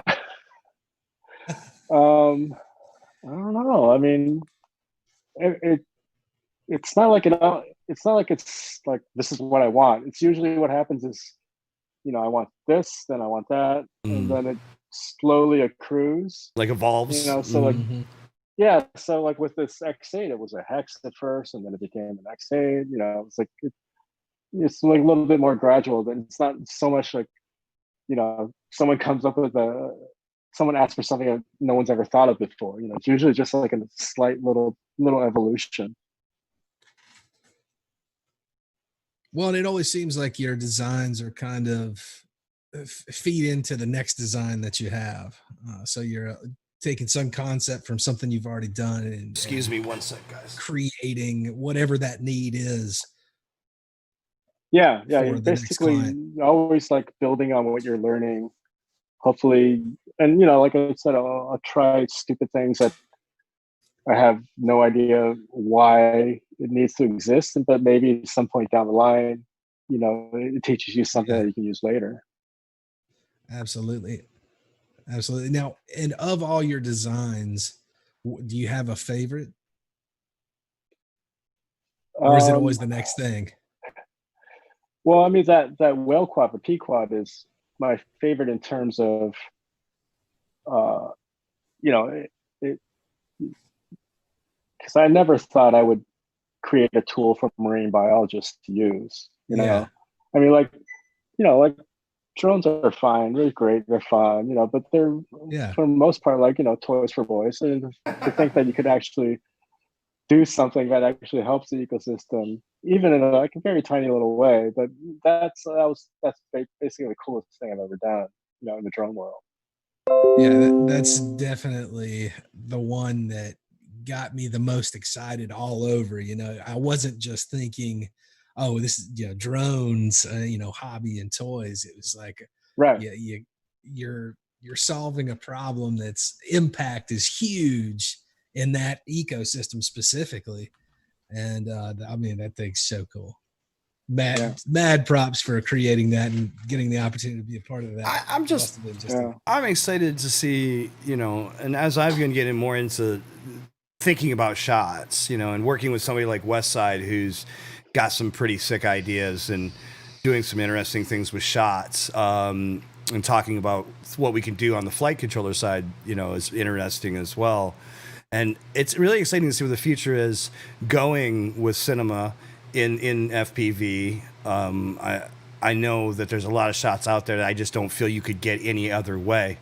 Seeing guys like John,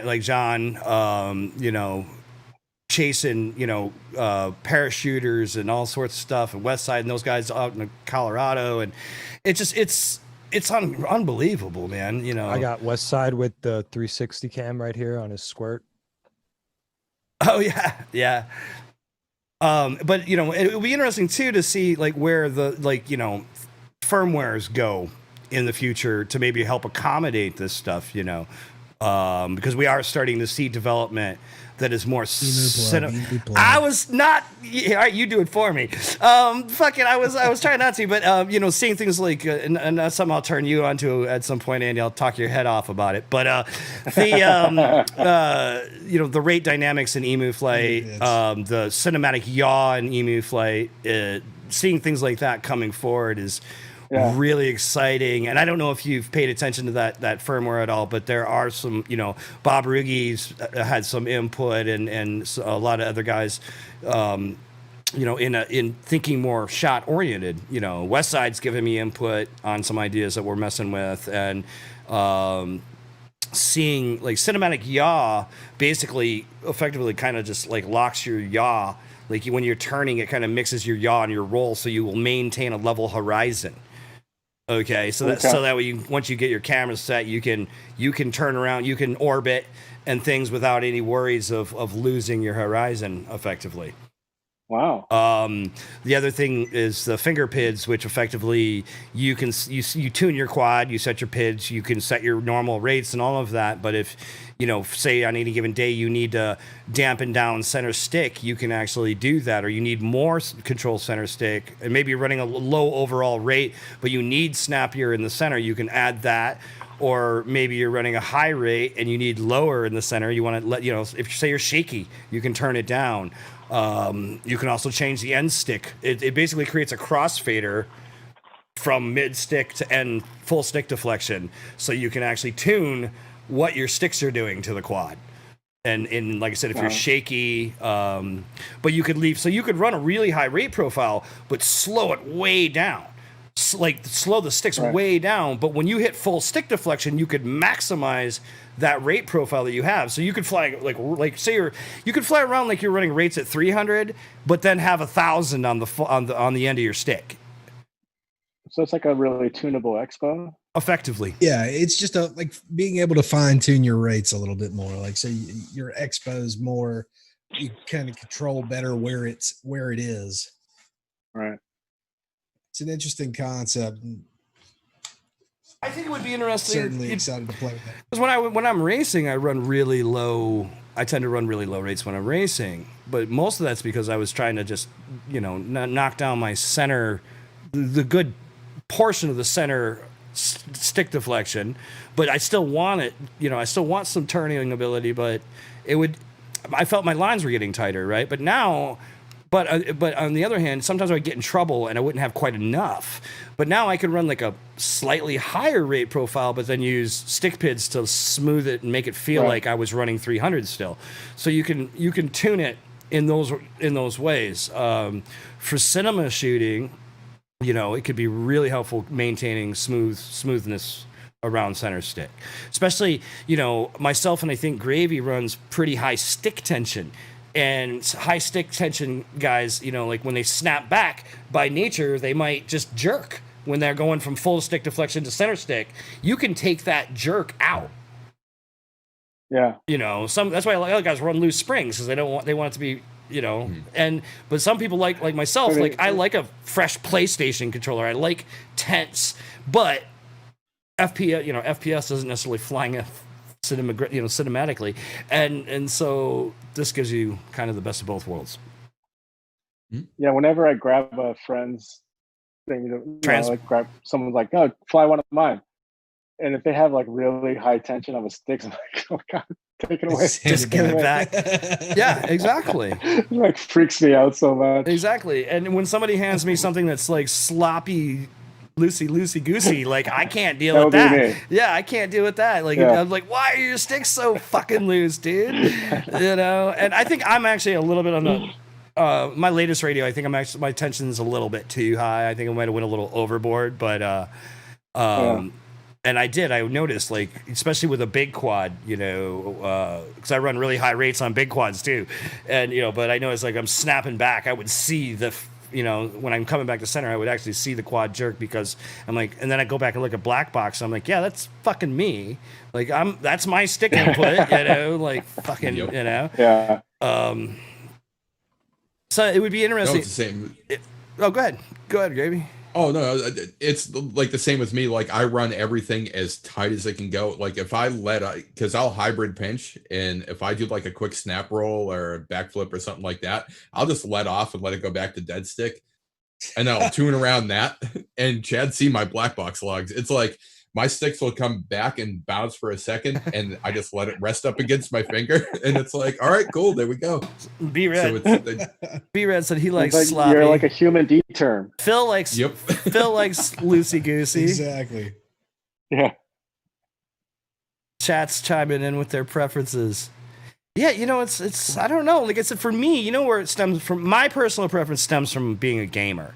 Okay, as a gamer, you wanted a fresh controller with nice, tight, brand new, tight sticks, and you would get the most consistency out of that. As it got looser, you would get more inconsistent, and you would start missing shots and da da da da da. So when I got an FPV, I'm like, this shit's got to be tight. I need the tight springs. I need da da. You know, I need the high tension springs. Blah blah blah blah. But I did, you know, ultimately I started to see one of the side effects, you know, and thankfully. Emu Flight is now saving me from myself in that regard. See, for me, it was always, I liked the feel of loose sticks. The problem is I would always be off axis.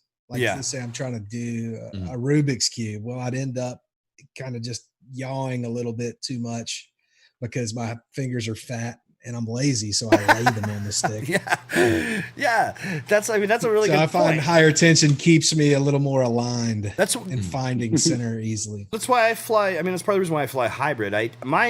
These fingers aren't doing shit. I'm mostly flying thumbs, but I use my fingers for just that, like helping with alignment to kind of give myself a boundary to feel out.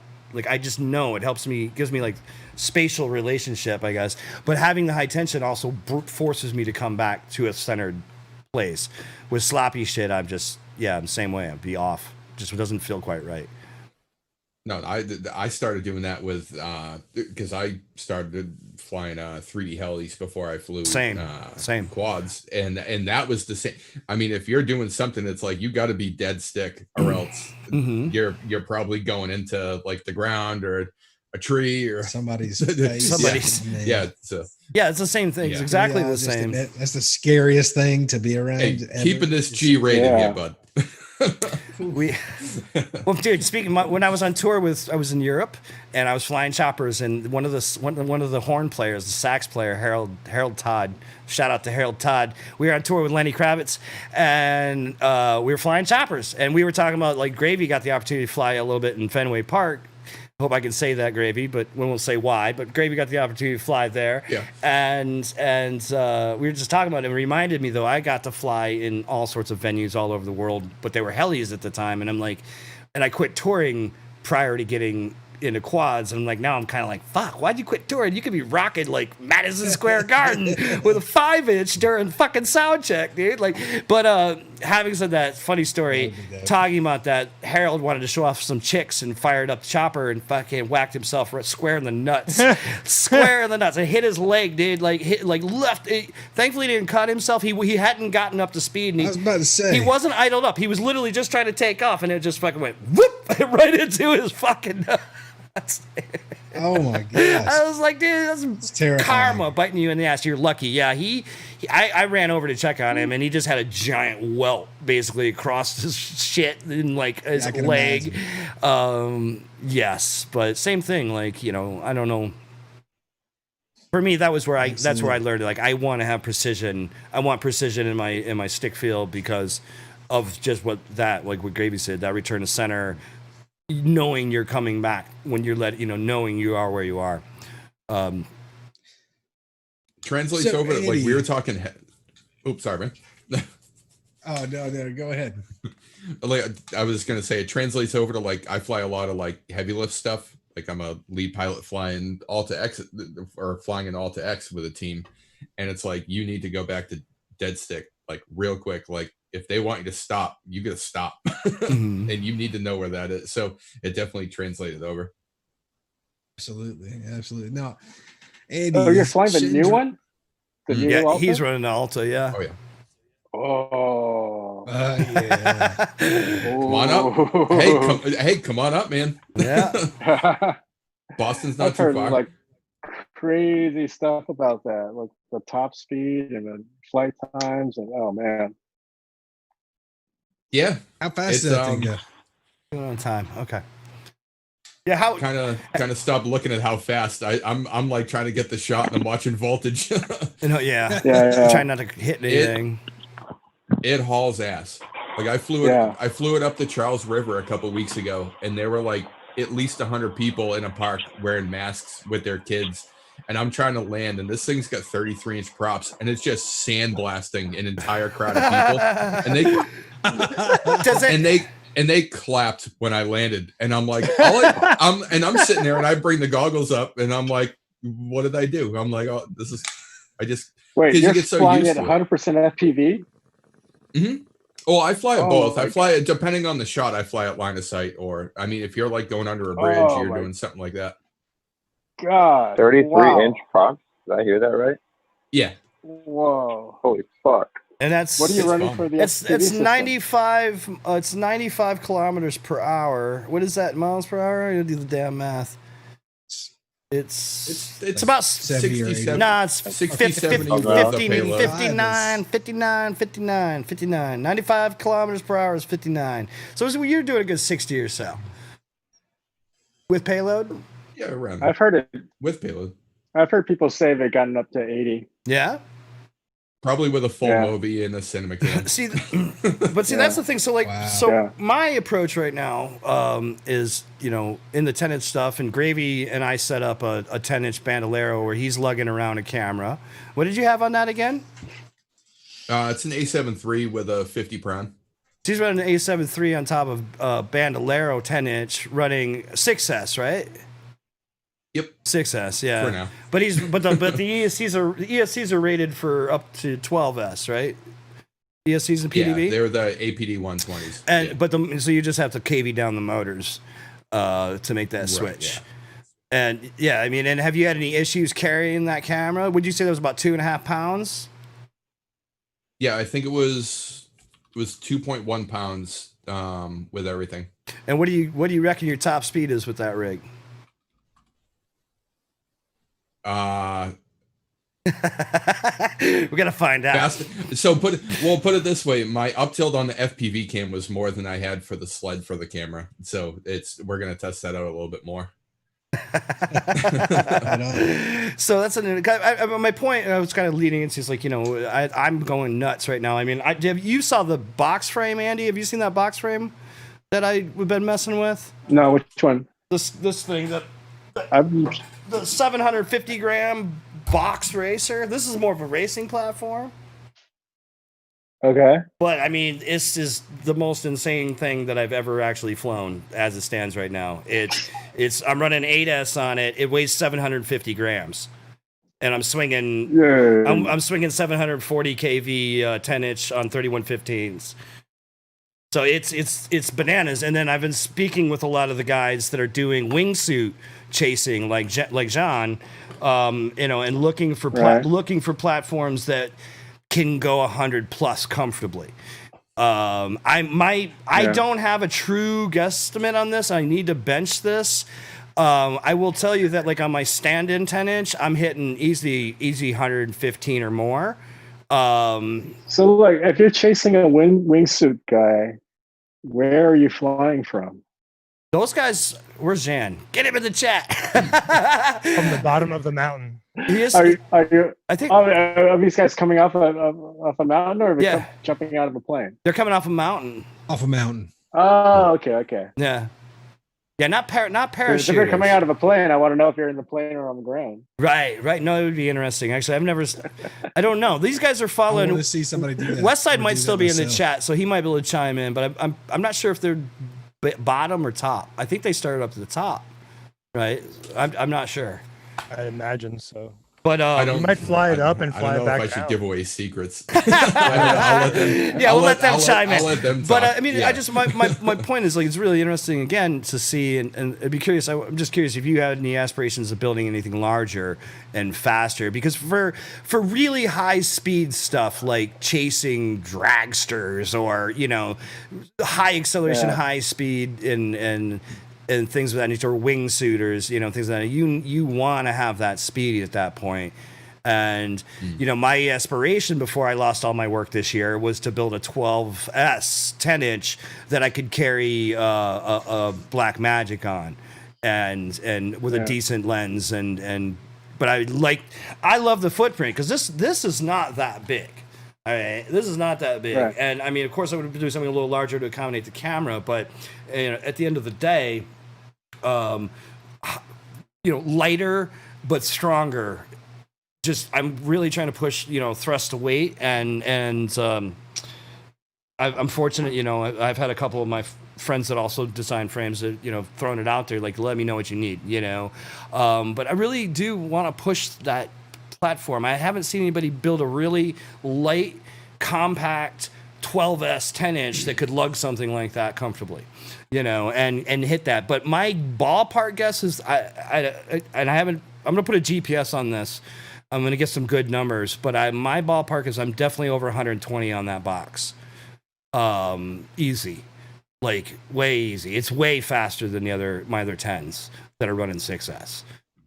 Night and day. And what kind of tilt are you running on the X8 on the for the camera as far on as the thick quad? The cinema platform? Yeah, on the thick. Well, the thing is, like, it doesn't take much because when you're that heavy, when you figure you got like 2.3 kilos of thrust just to hover it. If you tilt it a little bit, it's a lot of it's just a lot of speed for the same amount of tilt. You get a lot more thrust. It's not going to speed up as fast, but you give it enough time, it's going to get up there. Sure. So you don't really need to run that much tilt to be hauling pretty good. So right now, I haven't really, actually measured it, but it's like a flight with like not very much, but it moves. I want to see a cam at high tilt, like on a quad though. Like, could you imagine 45, 50 degree just sticking off the top of the fucking thing, doing 120 miles an hour? That would be pretty awesome. Well, there's a video of Gab flying this thing like under a bridge, and we're sort of kind of we have this little pitch wobble issue, so first couple of minutes of them flying as slow as possible, hands off, right? Mm-hmm. So he does that. He goes back and forth, and then it's like, fuck it. Then he starts like doing all this baddie stunts shit under the bridge with the black magic on it, like popping it under the bridge, like and then there's like a little gate on the ground because I guess they were like doing some 5-inch flying. So he starts doing like power loops through the cage. Holy shit! Like watching the video, like, oh my god, yeah, it's crazy. Ocampo in the chat, Kaio says he thinks I'm hitting 100. I can hit 150 on that thing. I really want to do a mile long run. But that's kind of where I'm headed personally this year. Well, hopefully, if things go well, Andy, like I want to do something in that class that could carry a cam, but still achieve ludicrous speed. So, okay, 150 miles an hour, that's what? To do a mile, that's what, like 20 seconds? What is that? Terrible. I'm terrible. Anybody got any math skills? I was checking. It's under 30 seconds, right? That's a long time to like pin it. Yeah, be hammering. 20 seconds of like. Oof. What's up, Dragon? That'd be insane. Yeah, what battery size would you need just to be able to dump for 30 seconds?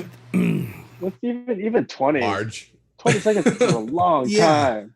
Yeah. It's a long time. It doesn't seem like it, but Well, you think about like, especially like when you first started flying, like 3 minutes is like you're at the end of it, you're kind of worn out. I mean, I can imagine going 150 with a quad. Bro, I mean, when I made that thing, I was white knuckling. The time space continuum. Fucking white knuckling there for a minute. But to answer your question though, like, I mean, I'm running 2 6S 2200s on this now because I'm just maintaining low weight. I do want to try 2600s because I don't think I'll see a big difference. If I was doing something like that, I would step into like the probably 230, probably 2 3000s or 2 3300s. I'm running 6S 2600s, so for a 12S rig, I would probably start at 2 6S 2600s.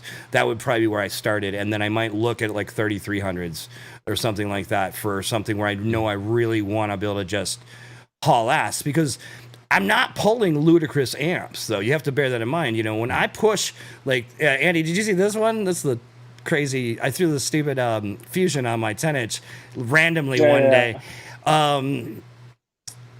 It's uncanny how well these platforms are handling, though. That's what, you know, they're getting so smooth. I don't put out hardly any stabilized footage. I do that because I'm always looking at my tunes.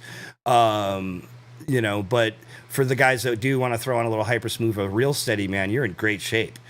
You're in great fucking shape. There's no wobbles. I'm hauling ass at, you know, just crazy speed. And with the 10s, you know, if I'm a little bit more laid back, I can get an easy 8 to 10 minutes. If I'm ripping, I'm flying a 3.5 minute, you know, pack time, like a normal 5-inch.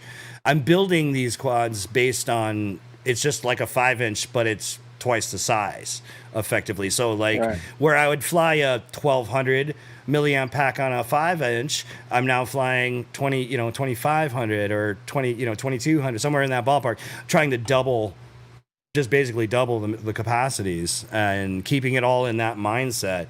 But one of my good friends, Stefan from Stand-In Design, he's built this thing called the Fat Arm Morgana, which is like a 595 millimeter that they're dropping the Z-Cam on and raging with. It's spinning, I think, 12 or 13-inch props, but big platforms.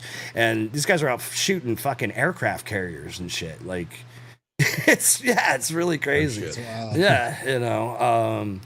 But for me, I'm amazed. I'm excited to see, and I really hope the FAA doesn't completely fuck us over, because the things we're doing with cinematography and with these builds and the way we're pushing and the innovation that's come from FPV, man.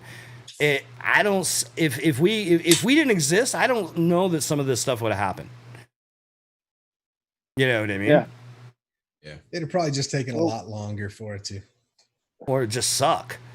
We're making stuff that's durable, dude. We're pushing. Not only are we pushing the boundaries of, you know, what can be done, we're pushing the boundaries of the construction, the overall design thought process. You know, can it take a hit? You know, look at a fucking Phantom. Can that really take a hit? You know what I mean? But you build something on a carbon plate in that same size, you're gonna be able to bash it in all sorts of shit. You know, change some props, maybe a bell here and there. Get a new GoPro for Best Buy. What we really need is the directors to change their way of to accept different ways of seeing things. You know. Yeah. They're way too locked into traditional. So many of them. Yeah. They look at PV footage and like, no, get that. Yeah. Well, that's like there's like the misnomer, and I've noticed this like working in aerial production, like a lot of them, they think that you're going to go up and do like backflips and rolls and then get the shot and then more and they're going to have all this wasted bullshit like SD card space. But really, like a lot of them kind of are like coming to terms with the fact that like it's such a valuable tool that you can have that long, steady, continuous shot. And people like Gab, and I mean, there are so many people that are doing it that are FPV pilots that are kind of like making it a lot more prevalent and you get better shots. It's like you can only go so far with like a home built, I don't know, like a 2.4 gigahertz, like, oh, it's just a whole lot cheaper the whole production is way cheaper when you're not having to lay rail, constantly pick it up and putting things on, you know. Building a Russian arm on a car is way more expensive than hiring a guy with a quad. Well, Linuzo asked to come through and get a swinging shot or something like that, you know. Linuzo asked, "Is there another way to build a quad other than a traditional quadcopter?" I mean, you have hexes. I mean, obviously it's not a quad ananymore, but then you have an X8, which look up is a quad. ShenDrones.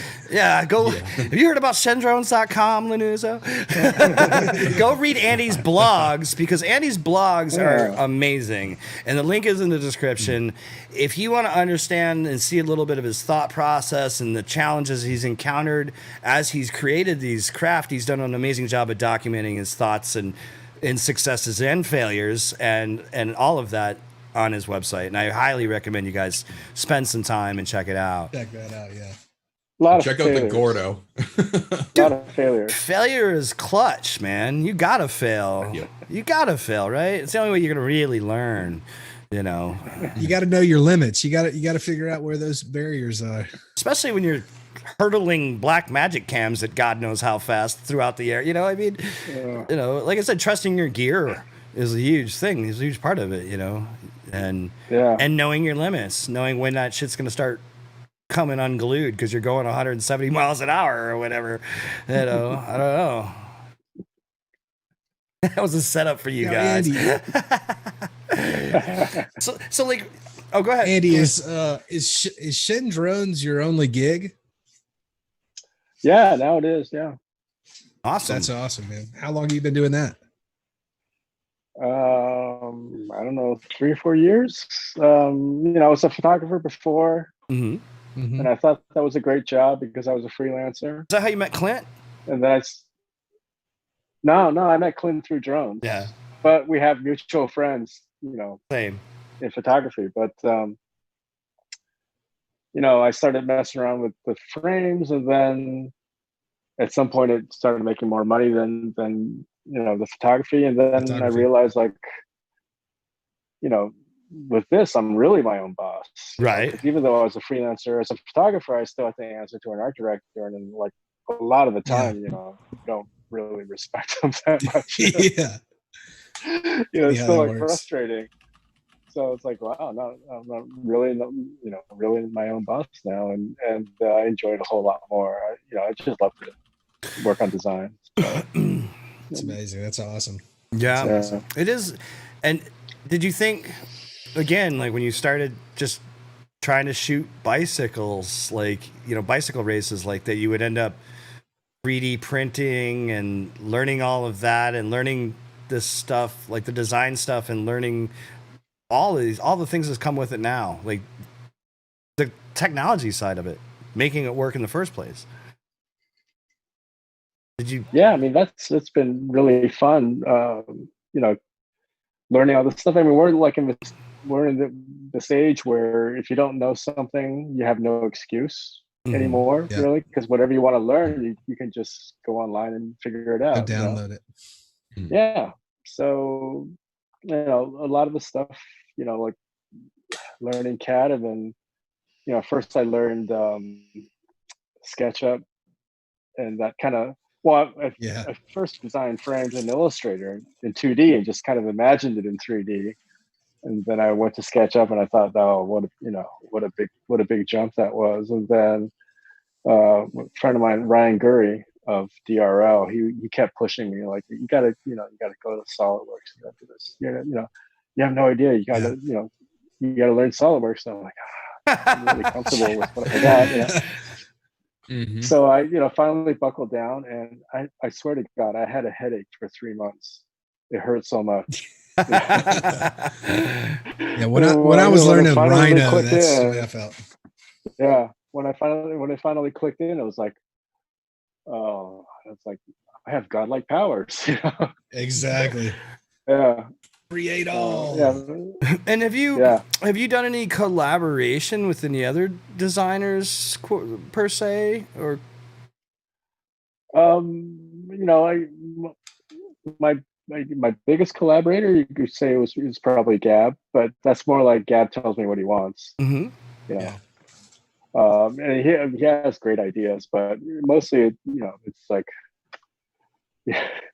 it's mostly like when I think I've solved something for him, he'll like, oh, what about this? I'm like, oh my God, Shit. you'll never be happy. I value the fact that I've seen you help people out that weren't even necessarily using a Shen product, and that's pretty amazing. Like, I mean, I just seen you be incredibly helpful, and regardless of what it was, you know what I mean? So it's like, I was just curious, like, how do you feel about all of the other growth of all these frames that have come out of the woodwork? Like, I don't feel free not to necessarily answer the whole entire Cinewhoop, the whole thing that came up. Yeah, like, how do you feel about kind of being the spark that ignited this whole thing? I had a whole year to myself. And for the whole year, I was like, I can't believe no one's cloning this. You know, because I've had almost everything I've done has been cloned to some extent, you know. Uh-huh. And you know, usually it's like they'll copy the shape without understanding why it looks the way it does. Uh-huh. And I was like just surprised at a whole year all to myself. And then once it came, the floodgates just, you know, just opened. Mm-hmm. You know, the thing that frustrates me about that is that you can't stop it, right? We don't sell enough to have to patent things, you know. Yeah. Right. It's like I don't want to hire a lawyer to defend a patent and basically just make no money and give it all to a lawyer. Sure. You know, and you can't stop Exactly. China, so I don't want to think about it because it's just going to piss me off and I won't be able to stop it. Right. Right. So you just kind of roll with it. And for me, like the only defense is just keep moving on, do the thing that they're going to clone next. You know, just keep moving ahead. Sure. Because you can't. It just all it's going to do is piss you off. Yeah, you know? and you can't And really the thing that fight it. really, yeah, but the thing that kind of drives me crazy is that, you know, if you're going to clone someone, I should be the easiest person to clone because I explain everything. Mhm. I show you like way more than anyone else does. Of course. You know? So when I see all these like The Cinewhoop descriptions. clones and they have like straight tubes for ducks, and you know, it's like if you have a straight tube for a duct, that's a choke. Right. Yeah. Right. You're actually like, you know, like you're taking away thrust. Right. You know, And do you think it's like, it, or just yeah, so things like that drive me crazy. I can imagine, like, it's like I'm giving you the keys to the kingdom and you're still fucking it up. Like, you know, like, what the fuck? And what, Well, it's like even after STL files are completely public, yeah, there's a lot. Right. There's, it's like, yeah, you that can't part of get it. this fucking right. Yeah, Yeah. I know. It frustrates me on the outside, and I can't imagine what that makes you feel like. Like, oh, come on, guys. Well, the good thing is, you know, like if you can build a drone and fly it, you're pretty smart. So I just trust that the you know, that the customer base is pretty smart, and I'll just, you know, and luckily, market's pretty big that everyone can have a piece and everyone can be happy, and you know, Exactly. it's like, so you know, just kind of roll with it. Absolutely. Well, it seems It's like you do funny. a great job, and it doesn't seem to get to you too bad. Yeah, you know, what can you do? If you can't stop it, you know, getting mad about it's just going to make you crazy. Right. Yeah. It's a Right. waste of energy. Yeah. Use it for the next creation, for the next clone they're going to do. Yeah. And so, Well, outside of all the things that you've created, and I'm something you haven't created. Like, do you have any other like things that you just like to fly? Like, what's your favorite thing just to fly? Like, aside from ShenDrones, or is that it? I mean, my favorite thing ever to fly was like this OnePlus quad I made because it just was the most intuitive. You know, wherever I wanted to go, that's where I could get it there. Interesting. But I Shoot, bet- yeah. Yeah. But it was just like it felt so much an extension to me. But like along the way, there's always been a build that felt like, you know, just I remember I had a gigantic, like a Hobby King tricopter. Mm-hmm. It was like had like at least 10 or 12-inch props. It was like aluminum tube arms. Oh God, And, I got one. This is a terrible story. I was out flying it one day, and at a field, and a nanny brought a baby out, and she was a nanny, so she wasn't paying that much attention. So this kid starts chasing it, and you know, I'm trying to like just get away from this kid, but then I realized I could like kind of fly sideways and backwards, and I could like keep this kid just far enough away from me. And I was like, wow, this thing is flying great, you know, but it's like such a horrible like thought that I'm flying this gigantic tricopter and this kid's chasing it. but it was like one of those moments when you felt like this thing is just an extension of me. And so along the way, there's always been, you know, one build after another, or maybe, you know, it's always, or you know, it's just like a firmware, some new, you know, like firmware comes out and it's like, oh my God, it's a revelation, you know. But that's all you really, I think when you fly a PV, that's what you're looking for, right? Like that kind of Zen moment of perfection. Right. But it happens all the time. It's like it could be a frame, it could be like a firmware update, it could be like a new feature, you know, like, or just like a new prop or whatever, you know. Sure. Absolutely. Sure, which is exciting to see. We all kind of have those. It's exciting to see prop manufacturers actually, you know, starting to cater to the Cinewhoop community and bringing out some props. Yeah. Although, you know, like I know that, you know, obviously in some situations, you, like you said, you want people to cut them because it's the most logical way to you know, the application, you know, logical way to fulfill the application. And that. Well, how do you feel about some of these props? Do you feel like they're more gimmicky, or do you feel like they're definitely getting to what we need? Well, it's kind of super cool to have prop manufacturers make a prop for your drone, right? So they made specifically, you know, made a 75 millimeter prop just for the squirt. So that, you know, that's kind of cool, right? You know?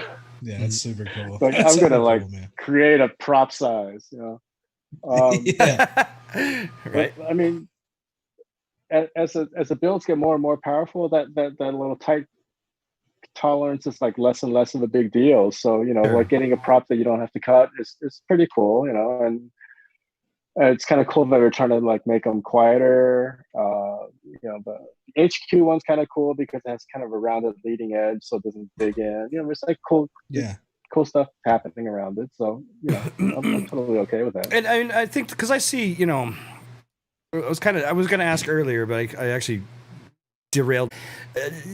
People arguing about whether or not ducks are advantageous at all. You know, I have these conversations myself at times, but at the end of the day, I mean, I think that with the power, like as you said, the power is going up. And do you see a point where you just make effectively prop guards for some of these, or do you think ducks will continue to be a part of your designs for the foreseeable future?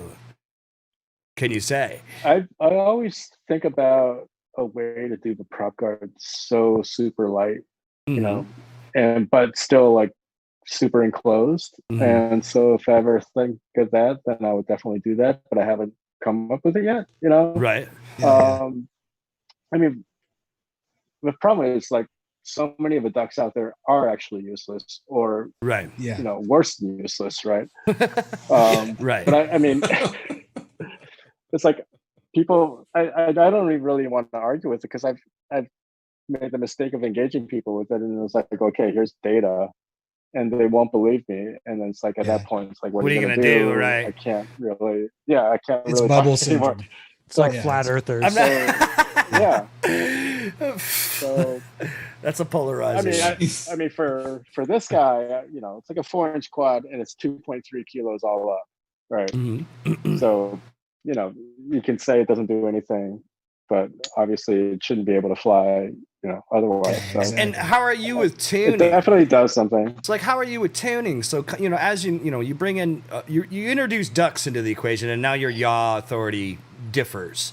So, like, has that helped you learn to tune, or are you relying on other pilots to help you tune, or how do you know, where are you with that side of it? Oh, I'm terrible.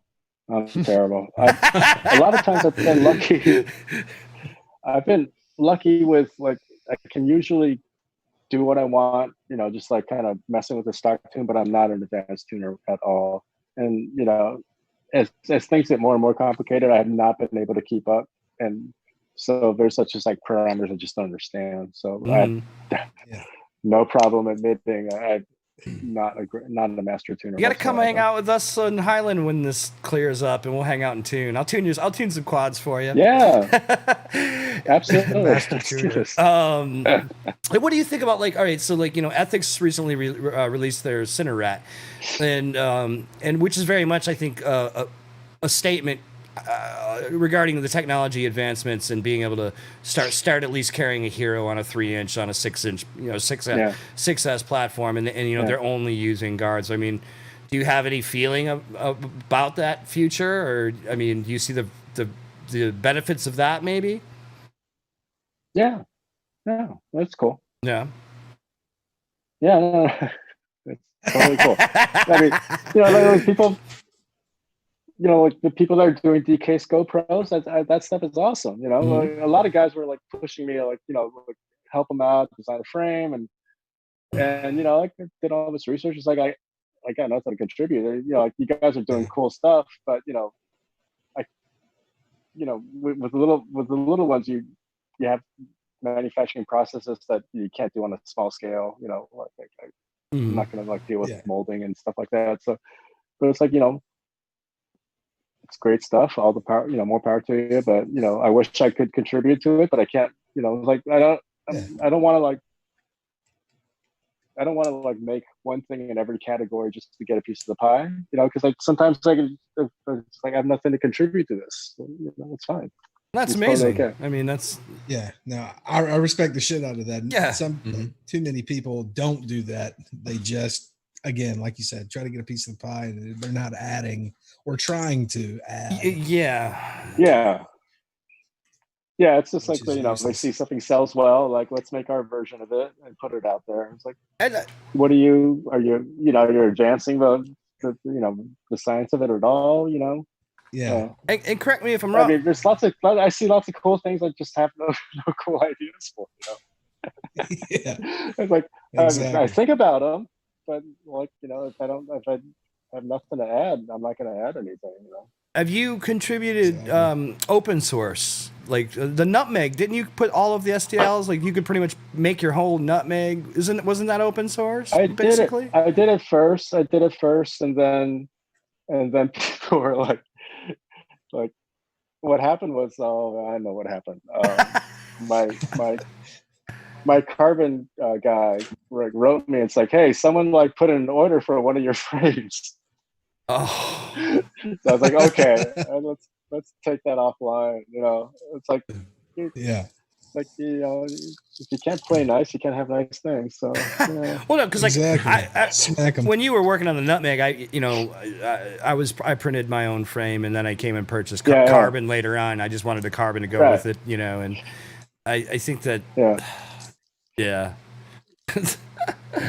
that's hilarious. Yeah, I want to share as much as possible. I like to like have a home, I'd like to have some income too. So true. I mean, it's obviously your business, and that's still got to eat. It's hard enough for frame companies to survive, and as it is, there's not a lot of. We're the redheaded stepchild of the FPV world, I think. Right. And what about Moki? Tell us about Moki. Oh, Mochi? Mochi, sorry. Mochi. She's delightful. I don't know where she is. Oh, there she is. Give me a second.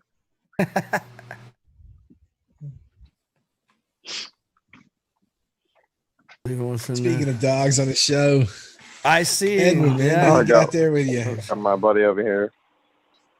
What's his name? He's so well behaved. This is Zero, the human dog. Zero, the human dog. This is Nice. Mochi. Yeah.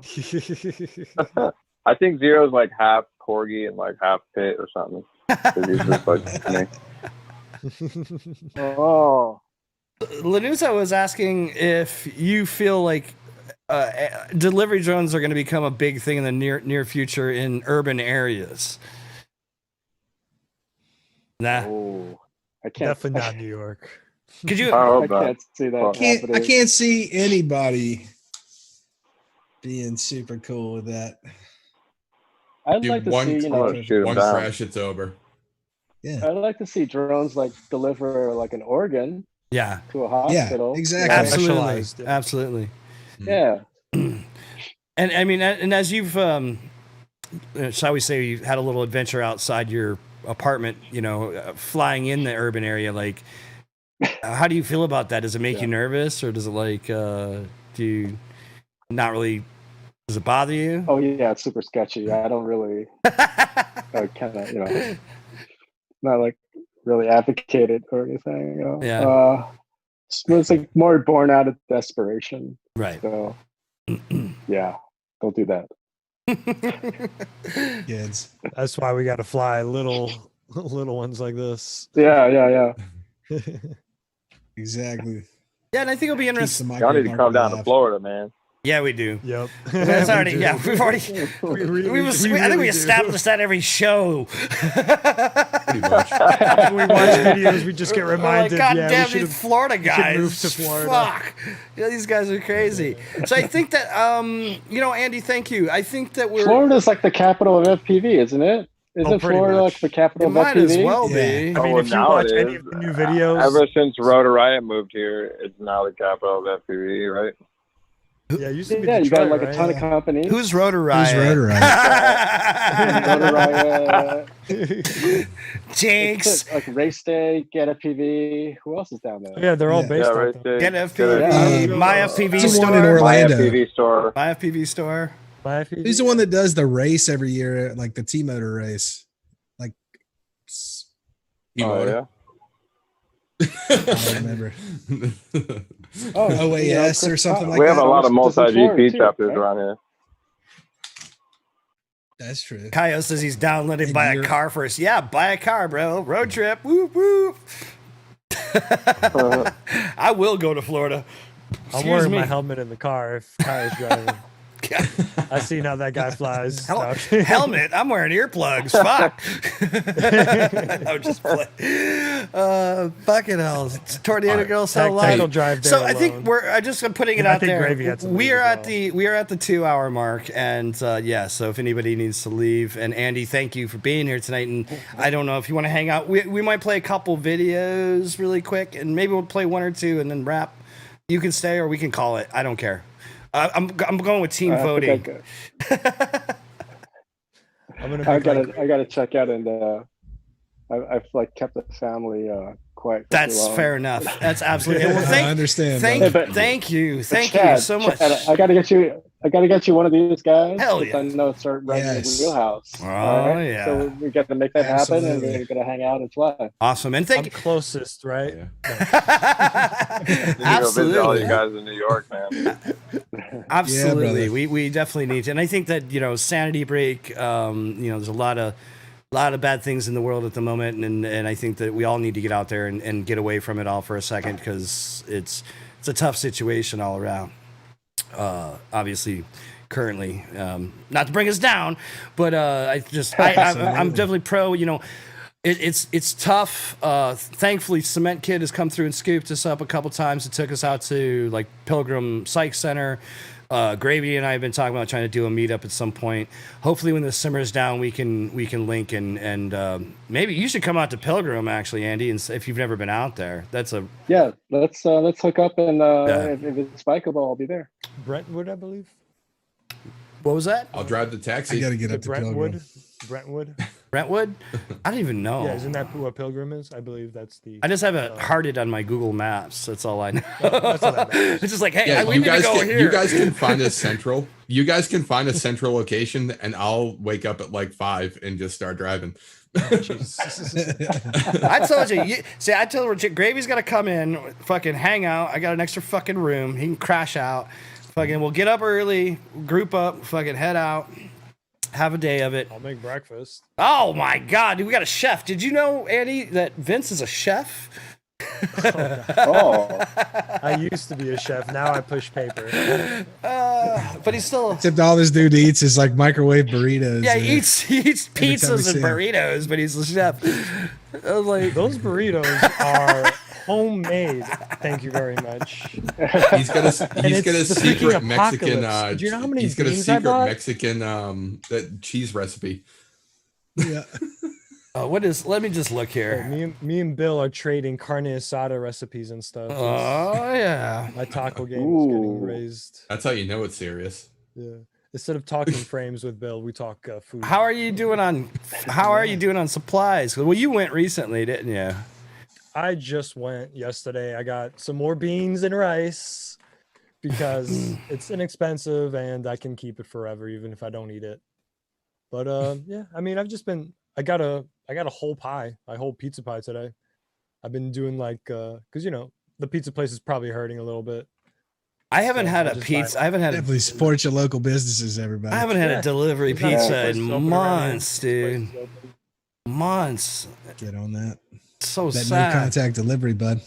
Yeah, I know. Oh yeah, Dragon's calling my burrito out. One day I brought I think 4 or 5 burritos to the spot, and we ate To them. It was FMP? also the day that there was also a downpour. We got caught in a downpour. Burritos and rain. Yeah, I was the only thing I could do was eat. Sounds like a warm Talking burrito. Head song. Yeah, it was a rough one. Well, I will look forward to Nice. the future. And yes, many of us need to link up. And I just was going to give a shout out, everybody. If you notice, I got a candle back here, and it's just, I'm lighting a fire for, lighting a candle for everybody that's lost somebody recently, man. A lot of people have been losing people, and not all related to the pandemic, but just, obviously life happens and they lose them in general, for various reasons. So just want to shout out and recognize, and yeah, let's link when this is over, for sure. Absolutely. And y'all be Well, Andy, safe. thanks so much for coming through, man. I really appreciate it. It's been just a pleasure talking to you, man. Yeah, man. Oh man. Actually, yeah, and I have questions. fun. We have Thanks, questions for you, so you're coming Yeah. back. if Okay. well, I'll check my you like that? schedule, You like that ask? Well, we hope you enjoyed yourself, Andy, and thank you so much for coming, sir. Great, thanks. Thank you. Any last All right. questions? Any Thanks, last guys. questions before we let him go? All right, you're off the hook. Get out of here. Thank you, Andy. Have a good one. Y'all stay safe, See man. you guys. All right. I guess that's it for us, guys. What a Right? fucking legend.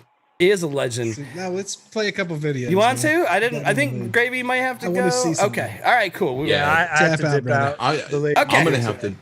No But, worries. there's only like no a few videos. worries. I'm hanging out. No worries. I'm hanging out. Yeah, interview E-Rod, man. Get some more fucking tutorials from him. I still Get some can't more- do that Some sideways power Florida loop. steez. I'm You practicing. gotta the sideways fly power to do loop the and fucking liftoff. power loop. Yeah, it's called liftoff. Fucking arty. All right. I'm talking IRL, brother. Disconnect Yeah, well, and get out. hey, I advanced Ugh. quickly because I practiced every move in simulator. That way, I didn't fucking slam my quad into the ground when I did my first power loop. Yeah, okay. Fuck you. I I mean, I spent still lots slammed of it money. to the yeah. ground. Wait, is that a Trying shot to at me power for loop. what happened the other day? Flying the Kiss Club. Oh, did you slam it into the ground? It wasn't. Possibly. Well, the it- rebel. It wasn't. It wasn't. No, it wasn't a BQE frame. Oh, that's why. Oh my yeah. god, that got so sexy. It was. Oh, jeez. Well, that's why he's on the Proximity show, man. effect. That sexy voice. Yeah, No, I just like I'm gonna booped dip the out. ground, and all of a sudden I have a pile of shit reverb frame. Is that? Happens. It's not shots fired. I mean, they're good frames. No. It was just you hit and you miss Well, something. I mean, I at least broke- now you don't have to fight anymore. I broke everything. Well, I'm not going to jinx myself, so I'm just going to shut up right now. Oh, I've destroyed my bando. You've seen I've had bad days, and my bad days are Oh, all bro. in the bando. Earlier That today, bando. right before I got on here, man, I was testing out the flight Yeah, one I'm on dipping, Emu. Mhm. And take it easy, brother. Good Have a night. Good night, man. Good night, brother. Yeah, I gotta go. I hear the baby. I gotta bounce. I'm sorry, guys. No worries. Peace. But Bye. Artie can Love tell you a guys. story. Bye. Bye. So I take the race flight rig up, and I've got forgot to turn my fan on, and it's fucking thick in Memphis right now. It's like in here right now, it's probably 82 degrees. And so I'm trying to flick my camera thing, and of course I changed channels. The one time the channel buttons work, I flipped the I channel. did that so with a I ripped DVR. my goggles off, and I'm like over my neighbor's property, and I just tilt back and throttle up a little bit till I got my goggles off, and then all of a sudden I'm just like tilt back. I just actually hit the stick, and it was just like right into the fence, dude, like, smacked full tilt, like. Oh. But Impulse RC 4.5 did not break. It was still good. Flew it back. What? Reverbs Shout out Impulse explode. RC. I mean, at the end of the day, I mean, I've just been battering the piss out of my 6-inch Bandolero, and I think I've managed to break the arm once or twice on mine in the last, since I started. That's before it came out. Mine's a beta. Mine was pre-release frame, so I beat the shit out of it, man. I mean, I got the stupidest motors on it in the face of the earth right now, so I mean. That's right. Favorite. It's 2810s, right? Yeah, it's heavy though. I mean, there is that. It's heavy, and I was trying to, Erod got me all, Edwin here got me all inspired, and I was trying to do fucking, sideways power loops, but it's so heavy coming around sideways. It's like it's a little bit more challenging, like, because I was doing that out of Pilgrim and that little overhead thing. I was doing the fucking sideways power loops through there. Power loops. Yeah. I want to see that shit. Yeah. And then I was trying to pull it with the 10, but it was just a little too sketch. It was just too sketch with a 10. It was just like, you can do it, bro. I will. It all looks the same through the cam, man. The FPV view still looks like a 5-inch. Yeah, that's what I'm saying. You say you build it like a 5-inch. Yeah, but you're covering twice the ground in half the time. It's like, what the fuck? It's like, true. Yeah. So speaking of insane things, are you still rocking those newbie drone motors? Dude, I'm trying to swap all my setups over to that shit. I've gotten addicted to that lower end. The smooths? Like, dude, that's the smooth motor? No, the flow one. Flow motor? Like 2306.5, 1850 kV. Yeah, man, like I come out of dives like it's nothing. It's fucking crazy. It's so nice. You don't have to compensate like with a 2207, man.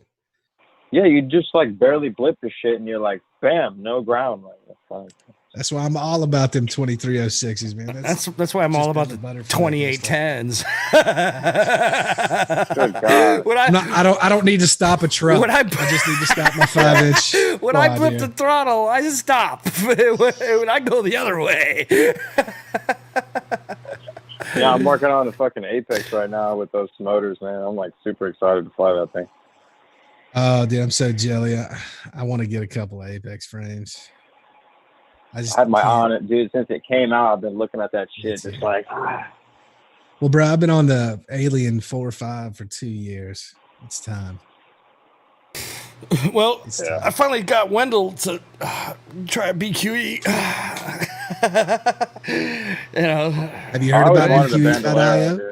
Bandolero, I'm not gonna lie, it's too piggy for me. No, I don't believe it. I don't buy it. They fly fucking awesome, dude. They fly fucking awesome. There's no fucking awesome. There's no fucking two ways about it, mate. Why do you think I built a 10-inch version of it? It flies fine. It's one of the best flying 10s I have in terms of that stuff. It's just like. Well, I agree. The geometry is the what geometry's I like. right. The weight. You just got a weight problem. Dog, all my life. Fucking. I carry enough on my own. I don't need the extra on my fucking quad. I don't need the pretty stuff. Just put a little. You can do it. What do you guys think? Do people always say like heavy quads fly better, or they like do. freestyle quads are better? I think so. I think a little heavier is better. I disagree. Yeah, I build rigs. People. If you fly a under 600 gram freestyle rig, all up with battery and all, 580 to 600, and then fly 610 to 620. If you cannot tell I don't know. But what's changing there? Are you actually compensating with the motors and the KV and all of that, all those factors though? Because I mean, as you're increasing weight, you have to be thinking that way, and that's the way I think. I mean, dude, like I said, I'm pushing, retarded amounts of thrust. I don't feel weight on a 10-inch, and even on my 6-inch, like I do when I'm totally dumped my throttle, but. Yeah, sure, but let's get back to 5 inches because that's what I'm familiar with. Well, I'm saying 6 inches is close enough. 10. 6 inches is close enough, though, and I mean, not really though. When it comes to thrust, there's tons more thrust on a 6-inch versus a 5. Well, I mean, it all depends on what motor you're running, obviously, but I mean, on a 6-inch, I'm running a 2407. Put a 2407 on a fucking 5-inch. Make it. Then I got fucking 40 grams at the end of each arm. Why do I You want got the that? power there. You should easily be able to overcome that. My point is if you up your thrust in proportion to the weight, you will not feel the difference, generally speaking, aside from gravity or maybe when you're inverted. Those are, you're going to feel the gravity a little bit more on a slightly heavier build, yes. But I mean, in a 5-inch platform, I don't buy it as much, dude. I think if you up your motor thrust, you can offset that weight feel. Well, in my experience, I can tell the difference. For me, to get the best out of body disconnect, me is the drone. If I can get it in that 500 or 580 to 600, 610 mark, that's where it Dude, feels I'm best rocking for like me. my Chameleon's like 750, like everything on it. And you make it fucking look beautiful, bro. Case in point. I can't Case in fucking that. point right there. So what? So you're rocking. So would you say the majority of your freestyle builds are heavier, Ed? I mean, yeah, but every time I fly like a really lightweight quad, it's really nice. Mm-hmm. Yeah. Isn't it? But well, like it I got flies, this it bad flies boy. longer. Artie just likes about it. dainty little quads. What is No, that? motherfucker. This is a Rebel Graffiti. Oh, It's got that's fucking 10 mil or 8 mil or 10 mil arms, and fuck me. this thing weighs about 750 to 780, I think, the way I had it built. And it's a cool frame. Like, it feels fine. It just feels heavy as fuck. Like 780 with like battery and GoPro and all that. Yeah, battery Hero 8, and I ran 2208 1800 zings on it when I had it built up, which it's still there. It just needs motors. What's a session weigh? Broke some motors. Session weigh? 78 grams. The session? Yeah, it's like 78 grams. Yeah, something like that. All right, so we'll agree that it's 78 grams. So let me just do some math here really quick. So 78 plus, not divided, plus. So my one of my favorite quads is my Helio Gatesman, and it's like it's 632 all up with a session and a 1250 6S, and that's probably the lightest. One of my lighter ones in terms of 5-inch freestyle type, and that's still a bottom mount too, Artie. So that's kind of weird, but the quad flies perfect on a stock tune. There's just it's like unequivocally just fucking perfect on a stock tune. Well, and that's also another thing. I also find it easier to tune things that are lighter. I mean, again, I'm super familiar with the way I build and what I build, so tuning it. I've been flying KISS for 2 years. It's like Patrick was saying, you can give him a bag of parts and he can weigh it and he can tell you how to tune it before it's even built, at least be close. But, and there's definitely something to be said to that. But I guess ultimately my point is like that's running the Snake motors, which I think were close to like 1800 kV. It's uncanny though. The quad flies absolutely perfect stock tune, and it's definitely heavier than 600. And I don't feel any weight. Now, in comparison... Oh, I mean, you also have to remember, man, I mean, when I came up, I was watching Steel. I mean, that's who I was looking to for my first build, for my last build. I mean, I'm flying an Alien, for goodness sakes, and it's stripped down, no TPU. For me, when I've done it the other way, I just didn't like it as much. So I just stick with what I like. And I coming if fucking shit ain't broke, don't fix it. That is a bottom mount, which almost all my current freestyle builds are top mount now. I've definitely taken on the top mount for freestyle. But my racing quads though, bro, I got racing quads that are, before I put a pack and GoPro on them, are like 250 grams. You know what I'm saying? And they come up like 5 something and change, and they don't freestyle as well as my heavier quads, in my opinion. Yeah, I like the weight because I like to be, and if with the right power and weight, you can literally throw your inertia around. If you have a little more mass, you can chuck it. And I can still do that. Chuck it in a way. I still do that. Yeah, but more mass. That's where I go with freestyle quads. It's like the more weight, the more you can throw it, and I lower my idle speed so that I can carry myself more and shit. Mhm. So I don't Well, feel like I have a hard time recovering from like a fast fall. Yeah, no. Well, again, I think it's kind of whatever you're used to or whatever, you settle on that flies great for you the first time, you kind of mimic that. I can't say that something super heavier flies terrible or, whatever. I don't build that quad. That's not what I'm flying. The only real heavy quad that I've built has been that graffiti as of late. And it just felt like fat. Yeah, I used to fly the Source One. Like I used to have 3 Source One builds, and when I built my first Chameleon, like I felt like a huge difference immediately. And I think it was because of the weight. And dude, after I started flying the Chameleon, I couldn't get behind the Source One anymore. I could fly it more or less the same. I would get like a similar flight time with the same setup, but like that extra weight, like I would just fly a lot smoother, a lot slower. Like all my movements would be. But with the Chameleon, dude, I just feel like I'm a little fucking kid, like in a playground. Yeah. This is torn. Absolutely. This is torn apart because I'm putting the radix on it.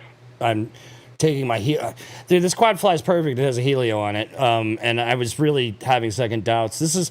And actually, Kat, who's in the chat right now. Yes, I play this. What's up, doll? This is our mutual friend Ryan, who passed away. This is a Gatesman frame, but oddly enough, this frame is my favorite 5-inch flyer. Period. And it's a bottom mount for whatever reason. And like I said, it flies 100%. Like it's uncanny, honestly, Artie. Like it's uncanny how well it flies out of the box, and it is a little heavier. I don't know. So I just feel like look, I'm not arguing that shit doesn't fly well. I'm just saying for me, I prefer a lighter setup. I never. I don't break any more GoPros than I did when I was carrying a TPU mount. Like when I break a GoPro, I fucking break the GoPro. Like. I'm going for shit. I'm here to push it. I'm here to hit that tiny gap. So, that's just what I like. I've flown some Chameleons. I really love the geometry of a Chameleon. I feel like its CG is like where everything sits is in a really great place. Yeah, it's super nimble. Have you found any? Yeah, it was just I never bought one for myself to try. When the Chameleon, because I ain't got money. Was it the Chameleon or wasn't the one right before? There's a couple frames in that class, right? Chameleon and something. The Rooster. The Rooster. The Rooster is the same thing, just with detachable arms. The Rooster, that was the first one that came out, wasn't it? Or was it the Chameleon that came out first? I couldn't remember. No, it was the Chameleon that came out first with the aluminum, like adjustable cam plate. And I know it was interesting because I noticed a couple people complained of frame resonance when that first came out back in the day. It was kind of a resonant frame. Yeah, well, when whatever the carbon they were using at the time was just not as rigid as when they that must have been it.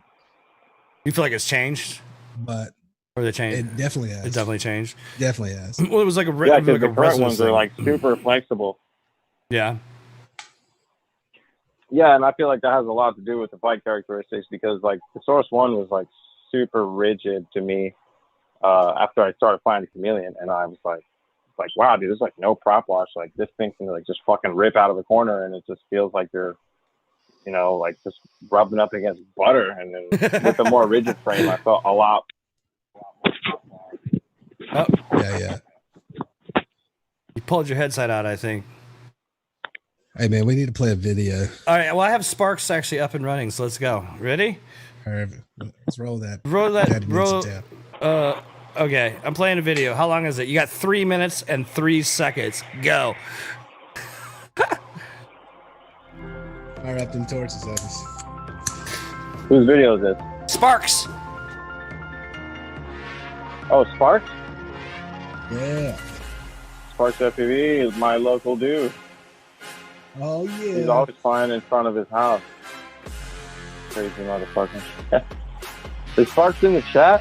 I don't think he's in the chat. No, I haven't seen him in the night. Yeah. Sparks is a funny guy. It blows my mind how involved our little crew is. Oh my god, he almost fucking killed himself. It blows my mind how involved we are with like you guys up north, man. It's so cool. Yeah, man, I love how connected we've all gotten, how much interaction we have in different places. That's fucking sick. Yeah, I can't wait to visit up Discord, there. what? If you hadn't been, check out our Discord. That's where on the Facebook page. Oh, yeah. I'm sure there's a link in the description.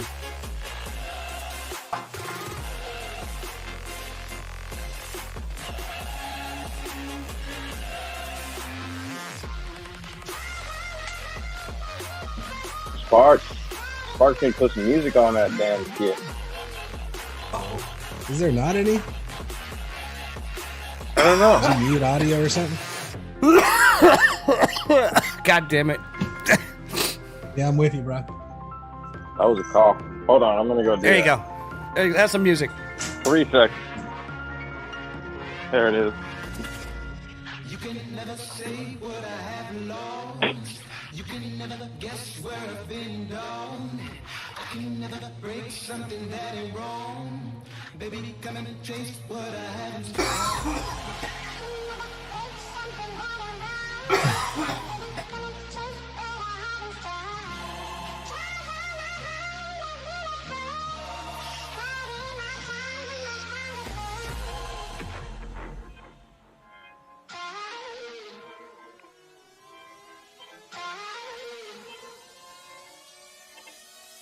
But now I'll rise above you.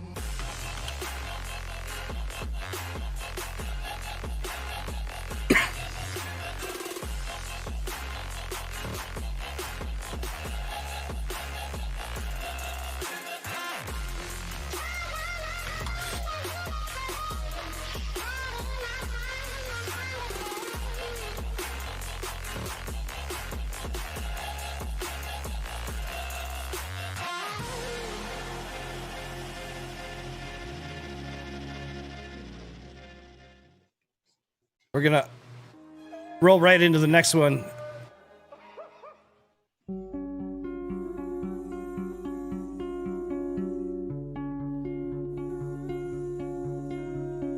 Who's this? Tech. Tech Lust. Zach Lust. Where's that Oh, hoe at? Zach Lust. I hadn't seen him. I don't know where he's at tonight. I didn't see him tonight. I don't know. We'll have to all give him shit tomorrow. Yeah, we will. He'll just I like this song. reply with memes.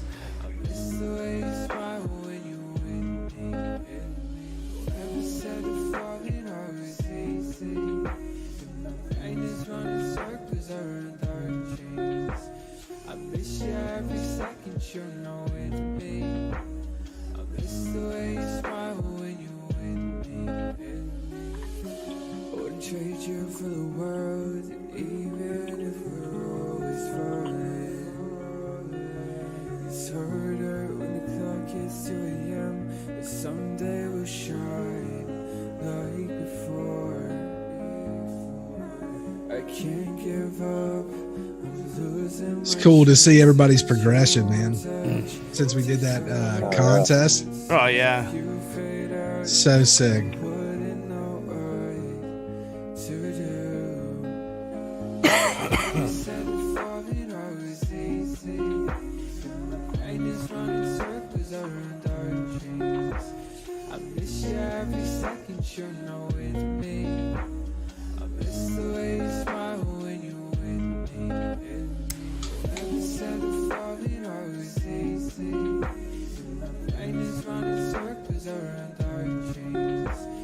What the?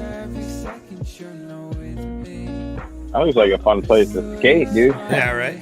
That's a Right? That's a spot up north. Nice little gaps. I've flown over there with those guys a few times. So like Tech's lucky because he's up north of the Bronx and they can fly pretty easily up there. Like whereas me and Vince and Nice. Andy Shen are all screwed right now. It's so hard for us to fly right now. That's why we're relying on things like Liftoff and Cinewhoop Go. Hell yeah. I haven't gotten on Cinewhoop Go I was yet. actually just bringing that up. So, we're trying to get like a league or a team or whatever we want to call it, fucking going in the Discord and like do some.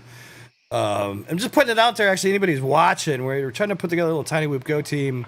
Something. Definitely looking for a team leader. And I'm not it. I do too much shit already. Yeah. So like I need somebody else to do that shit. I will give you all the keys. I'll give you the keys to the kingdom. If you step up and you want to build tracks for the team and help get that going, that would be awesome. Just throwing that out there. But yeah, hit chat. E-Rod, you should, dude. Like you should play it. There's not a ton. There's not like a.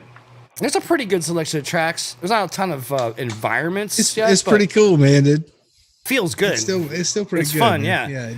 The stick, yeah. It feels like a whoop. Feels like a whoop. When you hit shit, it feels like a whoop. Yeah. Although, well, with the emu flight crash shit, now I just cringe when that happens in the game. I'm like, fuck, if this was emu flight, I wouldn't be dyked at. But having said that, shameless plug. Shameless plug. It's true though. Stat and stick pids. Wah, wah. Stat and stick pids are missing from all video games right now. All Sims. Stick pids. Finger pids. Them finger pids. Get them finger pids, yo. I mean, can we just talk about Edwin, bro? That hair is so fucking good, man. What? I had your hair, bro. Oh, you had locks. dreads? Oh, dude, I had them for about almost 10 years. Oh yeah, these things are fucking long, dude. Oh, check out my 30 prints, man. What up? Nice. Hell yeah, that's fire, dude. It's awesome. That's it. Yeah, dude, I'm going on like 11 years. Fucking things, man. Hell yeah, brother. Cinewhoop Go is racing, yes. It feels that way, but when they gone, I miss them. But I just started balding. My hair wasn't I was balding, so I had to. It was just like, dude, I got a 6'7" head right now, so I'm not quite there. And that shit's been there since I was like 23. Oh shit. Oh yeah, bro, it's fucking sad. It wasn't until recently that I just really started receding, and I think I started thinning maybe 10 years ago, but I'm like getting thinner now. I'm like, fuck. And then I shaved my head because quarantine and I don't have a barber, so I'm just like fucking goddamn bowling ball.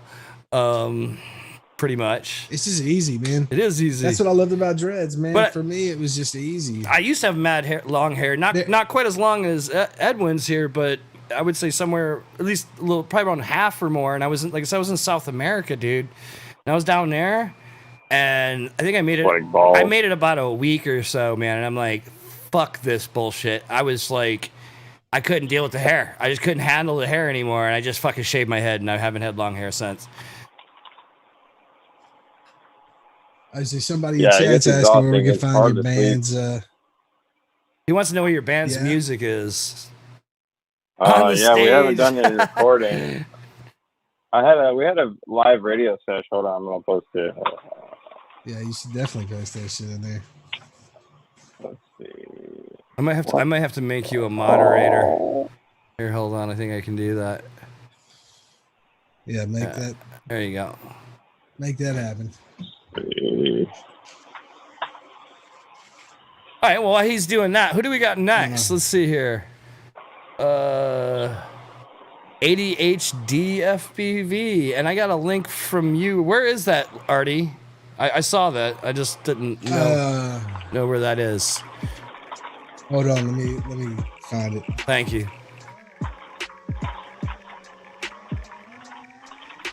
I don't have Facebook open, so I don't know what the fuck it is. Looking out the window, trying to wanna make this blind state. There is no chemical to palliate me manic state. I just stand and wait, below the standard weight. My beard looks like 68 Sharon Tate. Reminisce like old guys on a bench. I'll tell you how it is so you don't die in suspense. When you snorted your soul line of defense. I love when people do like 360 yaw spins. People don't do that shit enough. Positive visualization is a must. Diving into a pit of money, but waking up concussed. Gravy's a yaw nut. Y'all crazy.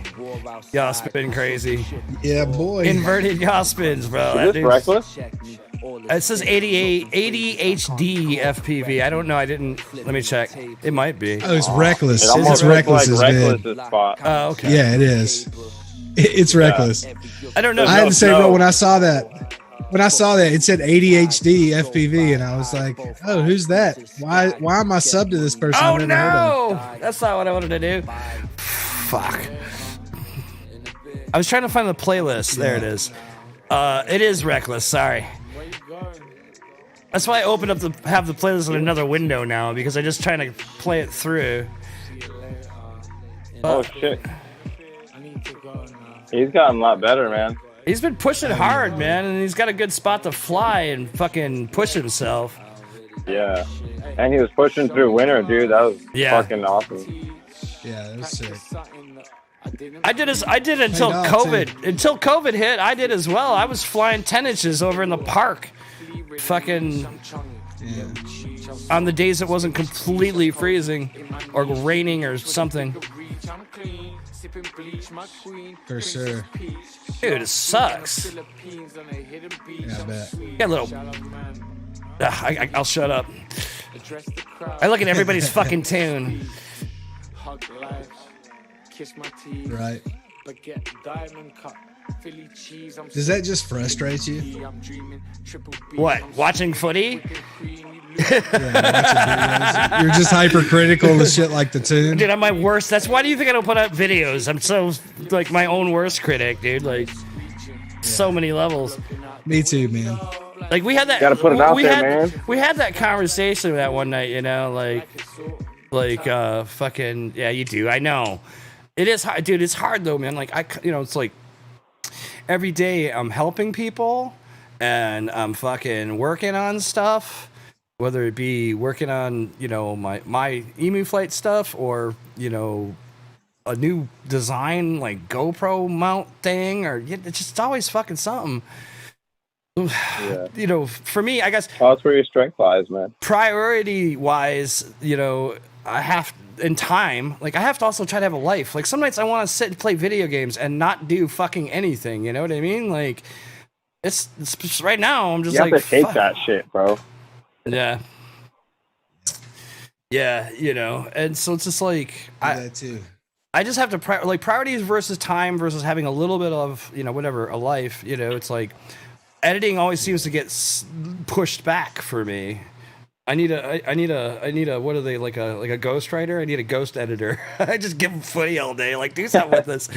Fuck. I just do a bot date and hire one of those guys off of Fiverr. And yeah, I was gonna say we should just make a video doing that. Just try it. Do Fivers. You'll get a shit ton of views. Just get Fiverr shit like all the time. That's what I should do. Is like, hey, dude, Fiverr, edit this shit. Let's see what we get. Let's give it some time. We should do this. We should actually. We should do it on the show. Like we'll reveal it on the show. Be fun. It would be fun, actually. Why the hell not? Yeah, for real though, right? And then, yeah. Why not? And then what? I just got to have a good session. And I don't stay out very long usually, just because I'm by myself. So it's like I don't know. After 5-6 batteries, either I'm trying to find something else to do or. I don't know, staying there for an hour. That's about all the time I can stand in one place. At least action or a 6 spot. But you're flying solo mostly. Yeah, well, and then the only other thing about flying solo, especially in good spots, when there's high risk shit around, it's like you just won't go for it. Because you're like, I'm by myself.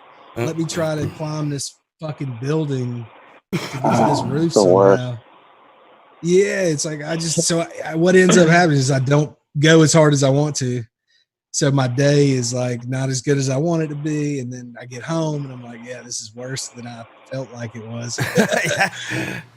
Yeah, there's nothing. Then I'm like, next. My worst problem, dude, and this is so, ND filters have broken me so many times now and I myself has broken myself, obviously, because I didn't check my fucking GoPro settings. And I would be, and because honestly, most of the times, like towards the end of more often than not, because you're in Florida, I'm in New York, it's too dark towards twilight, and I don't change it, like here it gets too dark towards twilight, and I just fucked up, and I would like, towards the end of my day, I tend to be nice and warmed up. I'm having fun. I've been out hanging with the boys and fucking we're smoking and, doing our shit, having a good day. I can go out to a spot if I'm with Dragon and Vince and whoever, like, Cement Kid, whoever, I can go out, all sit in the same chair all fucking day, bullshitting and hanging out and ripping packs. I love it. But for anyways, 9 times out of 10, by the end of that day, I don't. You're just rubbing this shit in. I don't bang packs in, bro.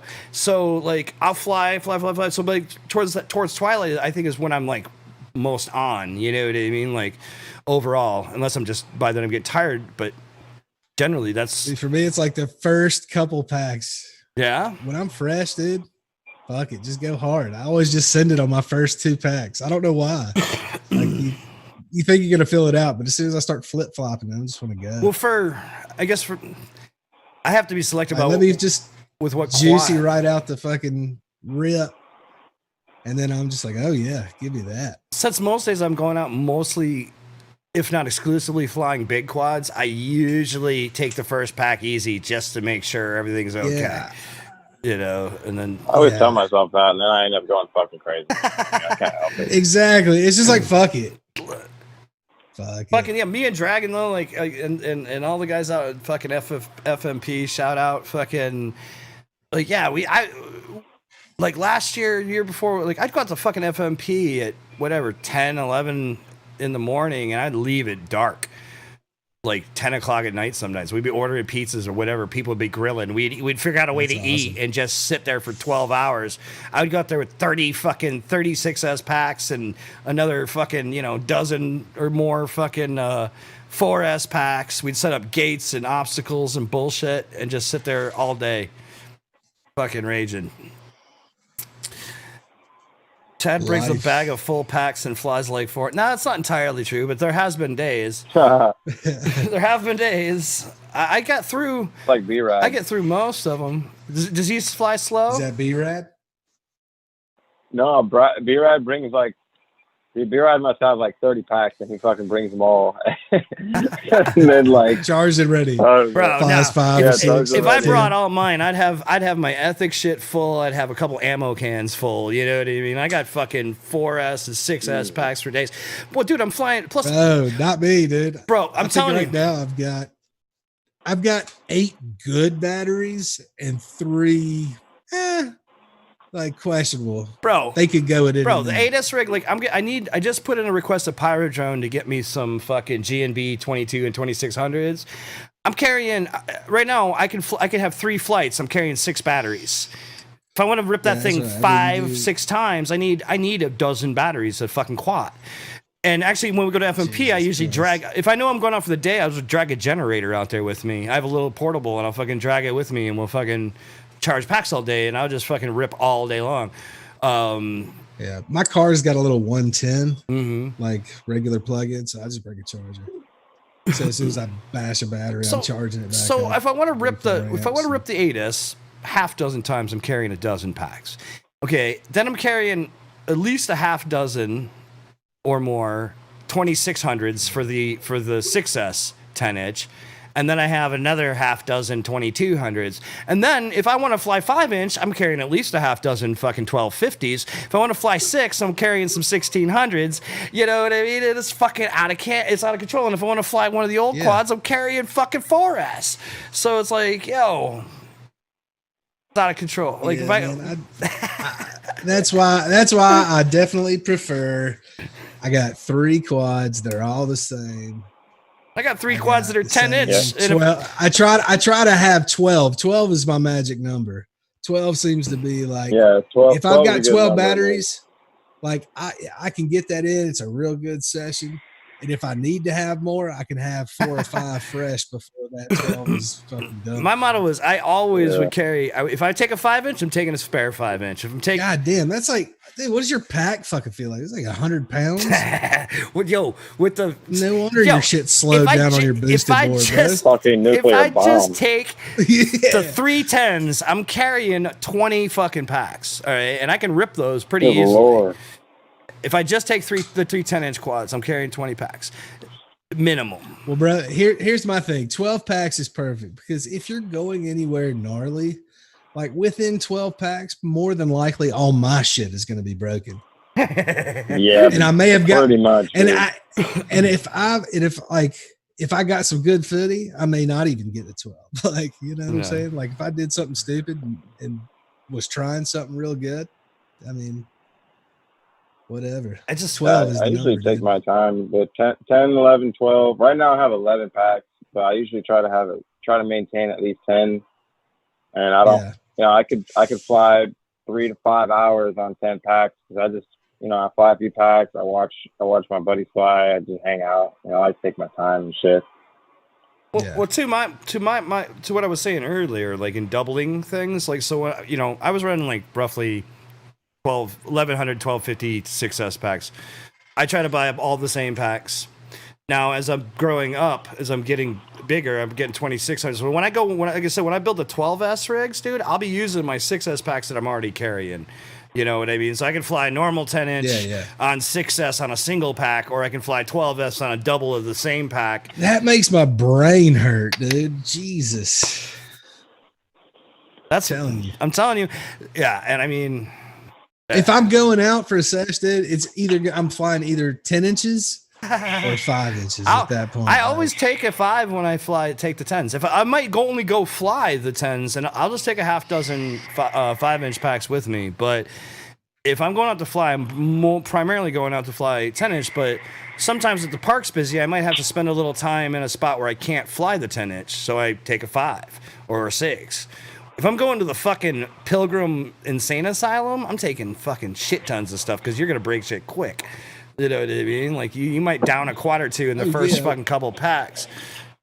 But see, I feel like 3 quads is like that magic number to have. Like, if you get to the third one, you should just stop flying. Yeah, exactly. At that point, this is the ability to get back in the air. Like, am I going to be able to fly tomorrow if I don't have at least one left? Well, it's like everybody has the same cycle around here. Like they all work day jobs during the week and fly on the weekend. So they fix all their shit, order everything on Monday, so they like get it all fixed by the weekend, destroy everything on Saturday and Sunday, and you just repeat the same process like over every week. Yes. I guess it's the others. Well, it shows, brother, because y'all motherfucking cats down there are getting so fucking good. Yeah. It's stupid. I guess it's really getting annoying. Aside from props, I blew up the 10-inch once. I blew up the Bando 10-inch once, but aside from that, I don't really break shit. I break props. Of course, my props are $8 a pop, but I break props, like. Right. I've got this spot that I've found that I'm not going to be able to fly much longer because it's a Catholic school, but there's always people there. But they have this front area that's got like a big breezeway that's got some gaps between a wall, but like one of the entrances has like this thing that comes out, and right on the back side of it, there's just a fucking sweet, hard, tight gap. But it's got to be done. I've got a quad up on the roof of it right now. Oh no! It's like poor Bashers let his quad on top of that federal building for like 2-3 weeks almost. Like, well, this one I can get. I just got to take a ladder, and it's just finding the time. They won't let. Is there nobody in the building to let you up there? No quad left behind, bro. No. Well, like they've kicked me out once. So I'm just going to take my ladder and do that. Well, you're like, what the fuck are you doing, bro? I'm not going to be able to do it forever. I'm going to hit it a few more times after because it's good. It's different. You got to. Yeah. Well, I got to go back and get a quad in. It's just chilling. Battery's toast, but it was a piece of shit battery. Oh yeah, we lost one the other day too. That spot from my last video, man. There's still one on the roof over there, and dude, that place is it's so not even nasty. mine. It really is. It's fucking. It was so hard to fly there, man. My first 2 or 3 packs, I was like shaking the whole time. Oh, I bet, dude. I want to run the 10-inch through the. I want to go through the Death Star fucking trench on that spot, dude, and fuck with the 10. Oh my god, dude! I just want to see you loop that anywhere on that back into the subterranean fucking downstairs mix-up area. Dude, that shit would be. I don't want to be anywhere near it. But I want to see it. Oh no, the fucking headset of doom problem again. Yeah. I want to go down there and hit that spot with 10. For sure. For sure. Sparky's coming down here. Oh yeah? Yeah, Sparky's coming down next month, I think. Sweet. Yeah. Yeah, I got to get down there sometime, man. There's just too many good spots I keep seeing. And just a bunch of good people. All right, let's see. We got Big Oily Guy up next. Let's check it out. Throw it in.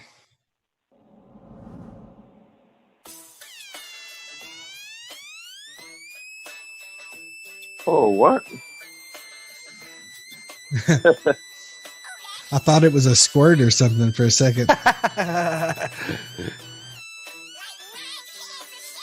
Ooh, Stevie B.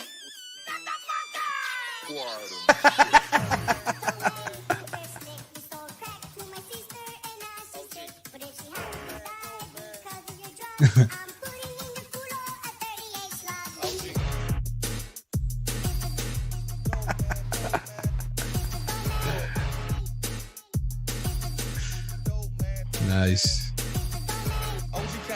About to cop him a brick. I'm out of town with these white Get it. for a zip. While you was laying around broke, going through shit with your bitch. I was out in Indiana, I was taking the risk. Take the coke out the wrapper, put it right in the pot. Let it melt and cool a second, catch it right at the top. Let my fiend do a test, smoke it right on the spot. And he a pro, so he gon' tell me if he like it or not. Always come with that sick spot. Got 8 balls for 200, I'ma sell to my fiends. I'm just trying to find. Oh yeah, Gearhead was saying we should do a 30-second edit video and then edit up, like put them all together. Like do a 30-second edit contest and have everybody do a 30-second edit, and then we'll just put them all together. String them together. Yeah. Yeah, put like the top 10 or something, like in like a 3-minute video. Oh yeah. I like. Or That would be I guess that would be a 5-minute video. Wait, 10 minutes times 30 seconds? I can't do Yeah, that. that's just 5 minutes, not. Don't try that shit at home, nigga. Just watch no TV. Fucking Big Oily Guy always. It's late. 30 on the Glock, trying to catch a OTB. Fuck a op dot, make a movie like Spike Lee. Is this like one continuous shot? I think he's had some cuts. He had a cut, yeah. I definitely saw. That's dope.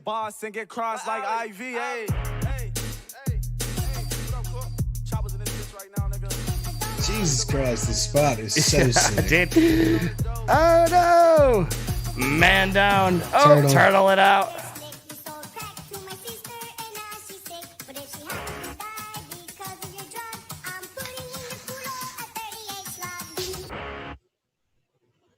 Oh, all right. We're gonna roll into the next one. B-Rad next. Big shout out to Big Oily Guy, always bringing it every time in the fucking gnarly spots. Heat, yeah. Yay, Big Oily Guy. That was a huge area. Yeah, he does. B-Rad. Did he just post this today? I believe so. B-Rad has stones, bro. Yeah. Another cool office part.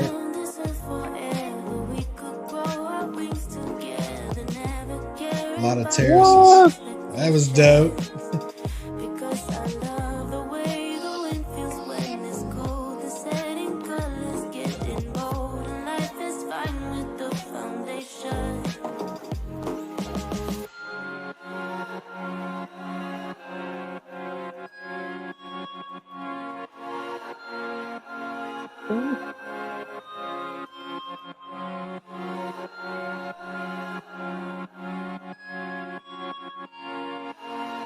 Dude, this spot is incredible.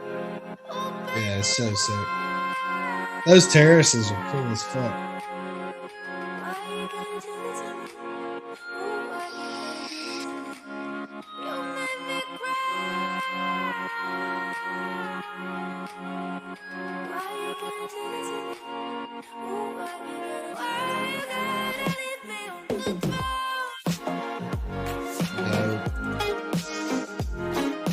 I love Brad's style, man.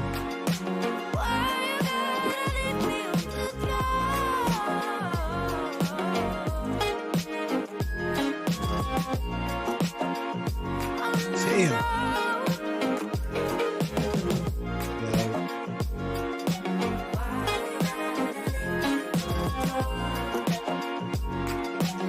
I'm a sucker for a flick, dude. So good.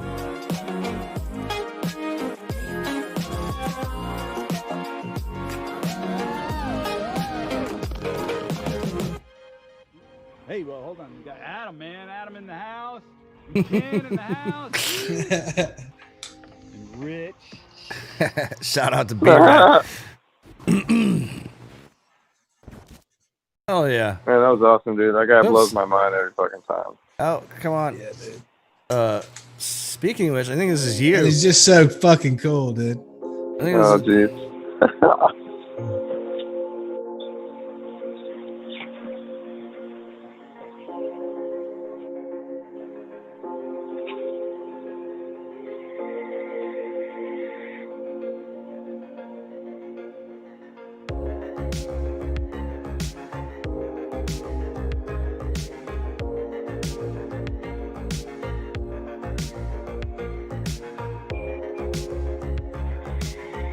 Big shout out to Andy Shen once again for being our guest tonight.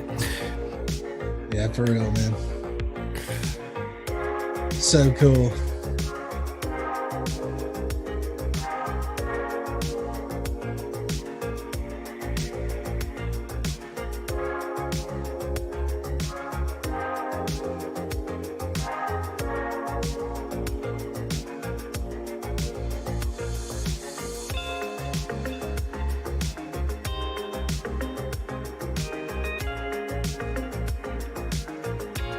So sick, dude.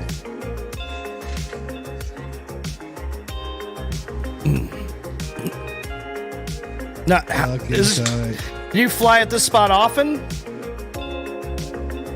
No, this is my second time here. Right on. Killing it. I live like an hour away from this place, so it was like kind of a mission. That's sick.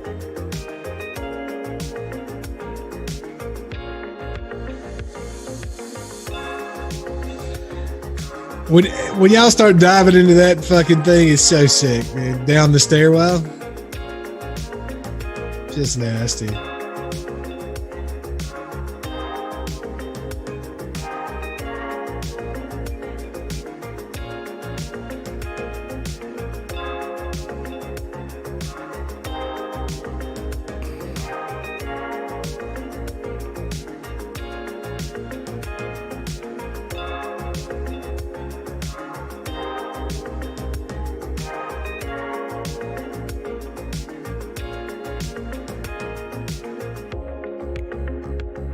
Nice.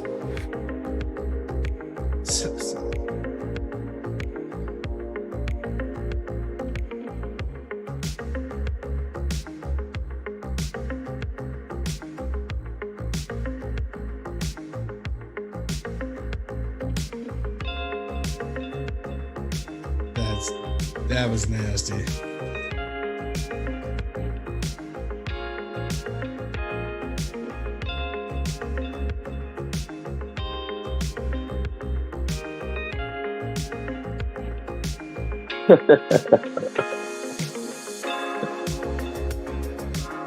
Fire, man.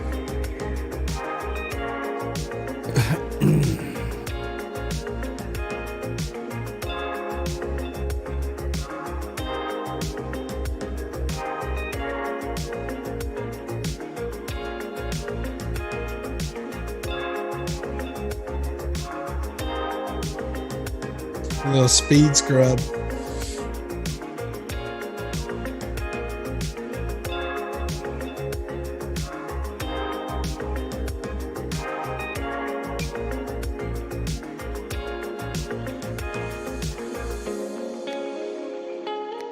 That was sick.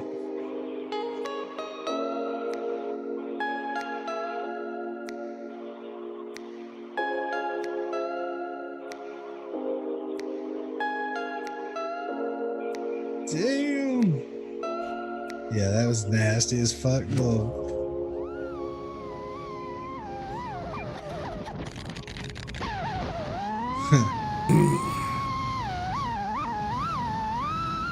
Got the fucking throttle control to be able to make those transitions and stay in that fucking parking garage, dude. Jesus. Thanks, dude. That fucking gnarly, dude. Bravo. Yes, sir. Each and every time. Fucking the one like Edwin. Appreciate it.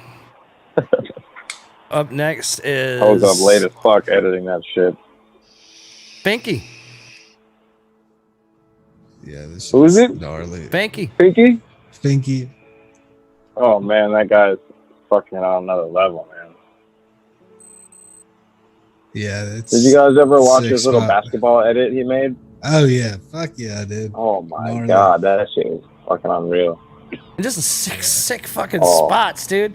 I just like, give me a day over here. I'd No. lose my mind, bro. I would go fucking crazy. Wait till he comes. Wait till he comes around and dives into it. It's so fucking nasty.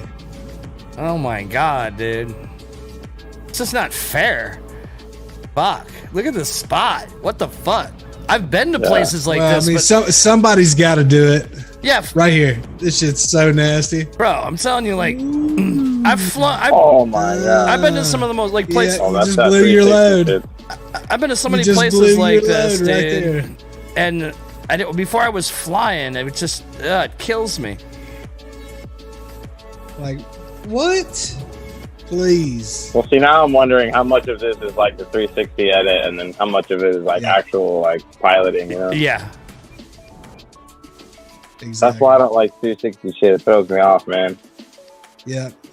Hey, but it's all a tool, right? Like if you can make something look Yeah. like that, do it. That's why I just threw it up in like VR mode so people could just scroll Oh around.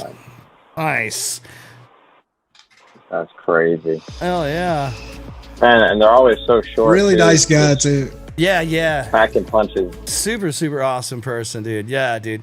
That was a good selection. Let's see here. So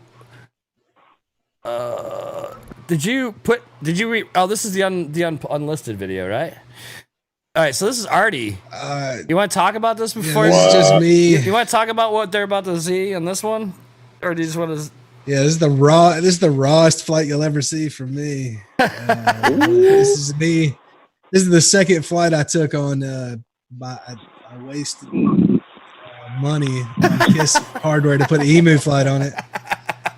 But my KISS V2 setup, it's my Alien with KISS flying on EMU flight, and it was surprisingly good. And this was completely bone stock. I only put my rates in legit. Flying a Session 5. So what is it? It's a KISS V2, right? And Yeah. and this is with KISS ESCs, right?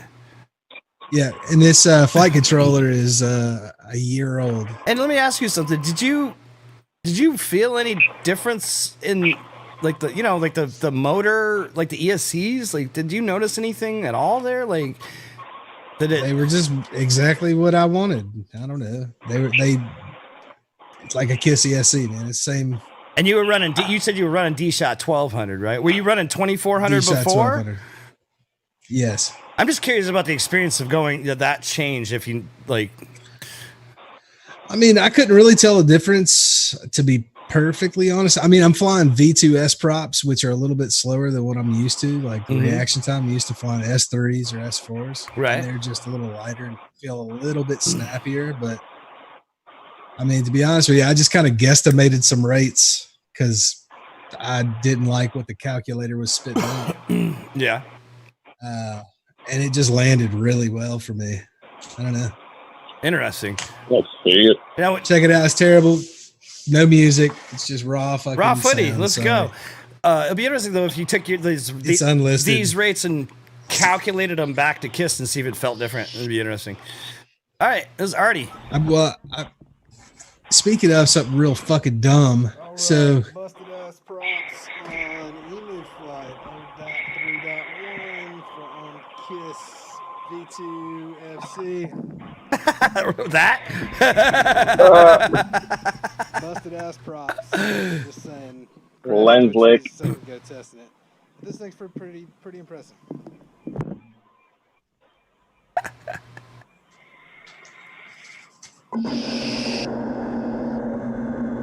Already has the biggest tongue on earth. Yeah, dude. That's why I got 3 kids.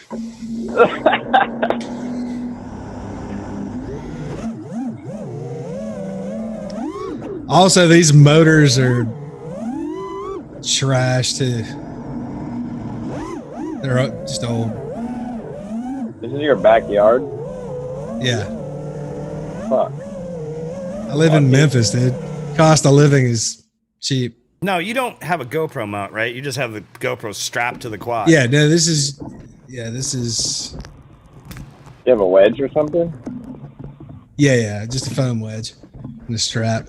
Except I got all these long fucking straps for Heroes, and when I put the 5 on, there's just so much fucking strap. It was just chewed. You'll hear it in a little bit, like it gets chewed up the whole flight. It still works.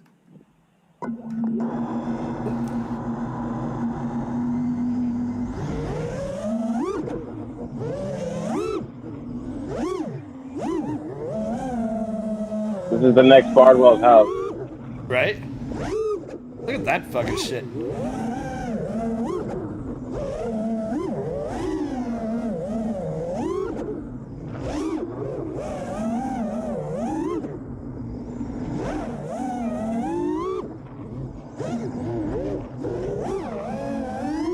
And this is this a Hero 8, Artie? No, this is Session 5. This is a Session.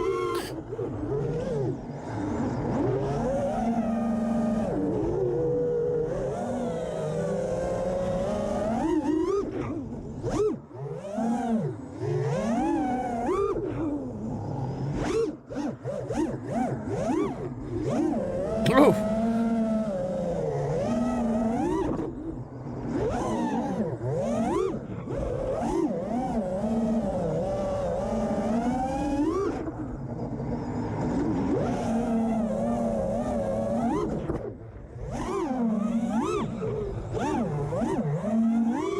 Just really trying to bang on it. That. Oh. I think stops on a dime, dude. Love it. Yeah. Some T-Motor F40 Pro 2 1750s, dude. And they just won't make an updated version. Or restock them. It sucks. Oh, is this where you were hitting your battery strap? Yeah. I already didn't want to show this video to anybody. I'm hitting the battery strap. And my props are beat up. Look at that shit.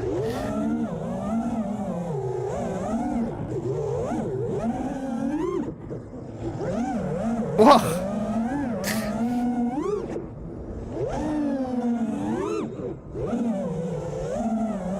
Putting it through its paces, yo. Trying to. Boom.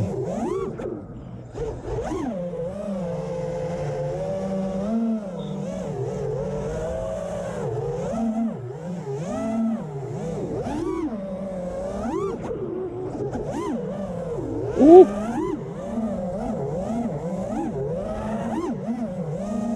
Raw. As fuck. The strap. Yeah, I heard it.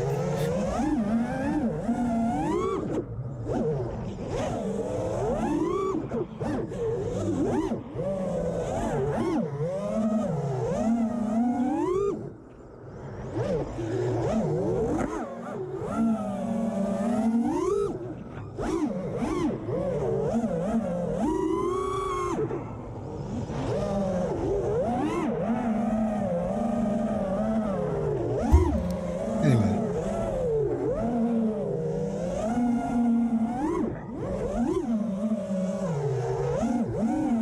A long pack. Wow. Yeah.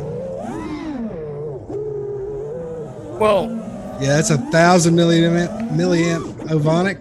how fucking long Pretty is this good. fucking video? Yeah. That's what I'm saying. That's I don't have fucking a great. clue. Now, actually, Artie, we gotta. All right, hold on. Cut that shit. Yeah. No. I'm over it. I was over it 10 seconds in right now. You've been flying for better part of 5 minutes, bro. And your video has got a no. Well, I know, but I just want to see what your flight time actually was. It's probably like, I don't know, 4.5 minutes. I think it's more than that.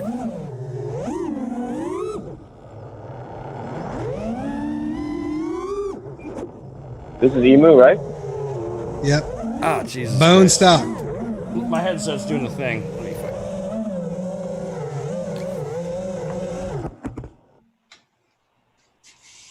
Oh, shit. Damn. All right. Thought I had this right. Anyway, that's Emu fight.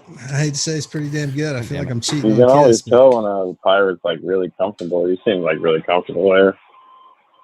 Oh yeah. So my headset's doing that thing, so I'm gonna need to do a thing really quick to fix it, or at least put the other headset on. God damn it! Hold on 1 second. Bone stock tune too. Have you messed with it since then? You're gonna leave it that way.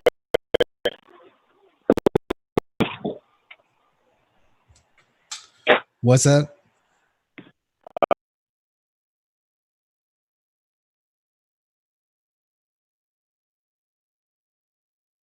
Let me make sure they can hear you. I just switched something.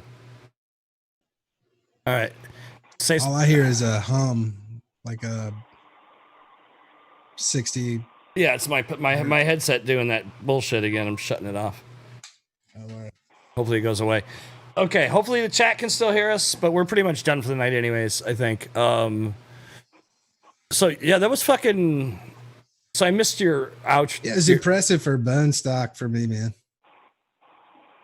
Yeah, so this is 6.61's acid. So this is KISS hardware with the Emu software. Exactly. So Artie took the plunge because he found out that it was even possible. And I'm like, yeah, there's targets sitting there. Nobody uses them that I know of. And so we pulled this fucking target out. Risco, can you hear? Hopefully you can hear Artie. Should be able to. Yeah, I'm sure. I don't think anybody said anything. Okay, cool. But yeah, so Artie took the fucking challenge, and so did Gravy, actually. It was a bit of a pain in the ass. We had to learn how to flash it and stuff, and we're still working out some kinks, but yeah, that was a little bit weird, but it works. Not that bad. So the takeaway to do it though is you had to move the Crossfire to RX2, right? Yeah, you had to take the RX telemetry, put it on TX1 or TX2, and then put the TX to RX2 on the underside of the board. Right. That was it. Set up your ESCs before you flash to, if you've got KISS ESCs. So what we found, knock it down to D-Shot 12. So what we found so far is you have to flash it from the KISS configurator, and if you want to go back to KISS, you plug it in and then hit the button and then connect. Don't connect first, and then you will bring up the flasher again, and you can flash your local file back to KISS or Emu Flight, either direction. Everything else I tried didn't work. Yeah, but I've also today I did I've had a Revolt build that I could just never get to fly right on Falco, and flash the new Emu on it right with the KISS quad, and it flies just as good too. And it's got a Teco 32 ESC and a Revolt OSD light.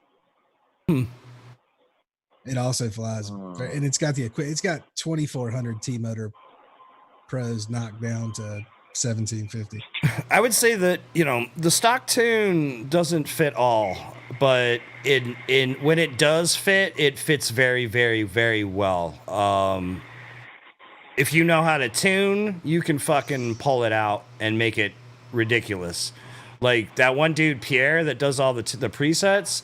All his shit is bananas. I told him the other day, I'm like, you've got to start flying 6S. We need 6S freestyle presets because he builds everything on 4. Yeah, I noticed that. I saw the presets and saw there was like 1, maybe 2 6S presets. I was like, so I talked to him the other day. I'm like, please start flying 6S. We need 6S presets. I don't know if y'all have it on there, but y'all should put weights of the quads that they're flying also.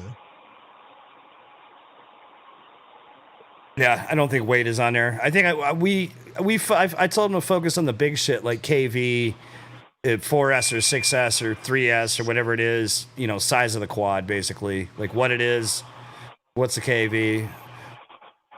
If they can fit weight, that'd be cool. Yeah.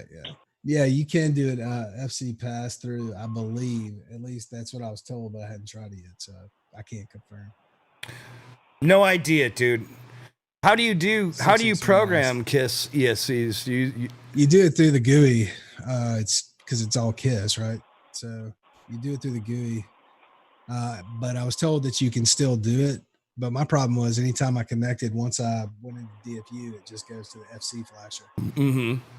So what I ended up doing is just flashing it back real quick, knocking my D shot down to 1200 from 24 and doing that thing. Good night, Tornado Girl. Yeah, appreciate you hanging out, man. Yeah, that's killer, dude. I mean, it is interesting to see some other flight controllers being used that haven't traditionally been used on even beta flight to some degree, you know, like, you know. Well, as long as I knew I could flash it back if I hated it, I was okay. Well, so Artie sent me some KISS gear and I had it sitting here and then we started talking about it. I'm like, well, let me do it. You know, I got this thing. I can just test it really quick and figure out what we need to know, or as much as I can. And so I started trying to figure out how to flash it. That took me a good minute because there's no fucking documentation. Yeah. Even for normal KISS shit. Like I was on the wrong flashing shit. I didn't even know that I needed the GUI for that part. I was like, fuck.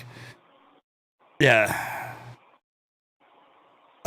You guys got anything else, or do you want to wrap? How you feeling? Yeah, we can do whatever, brother. Wrap it. Let's end this. I think that was a good one. That's pretty late. Word. It's almost 1 a.m. Yes, 1:40 here. So with that, guys, I think that's it. You guys got any other questions or any last ones in the fucking chat? Thank you for joining us. Right? Absolutely, man. Thanks everybody for hanging out. Oh, yeah. I know we didn't play as many videos this week, but we'll save them for next week because we won't have a guest. So, are you gonna be here next week, Artie? I'm gonna try to be. It just depends on my internet connection. It'll be Artie on remote if he's on. Yeah, Artie be in remote. From Georgia. Artie's taking to ATL.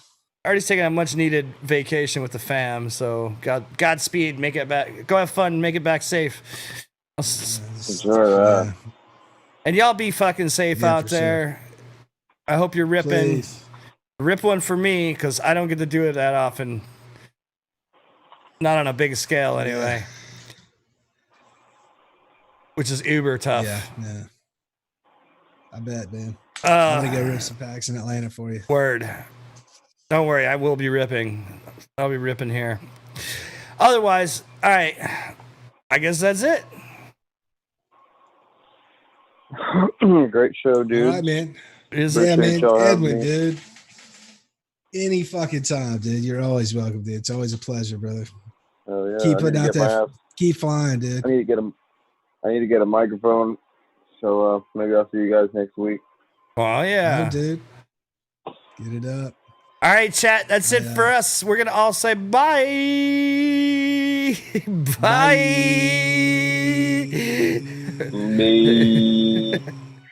Sword of Omens, give me sight beyond sight.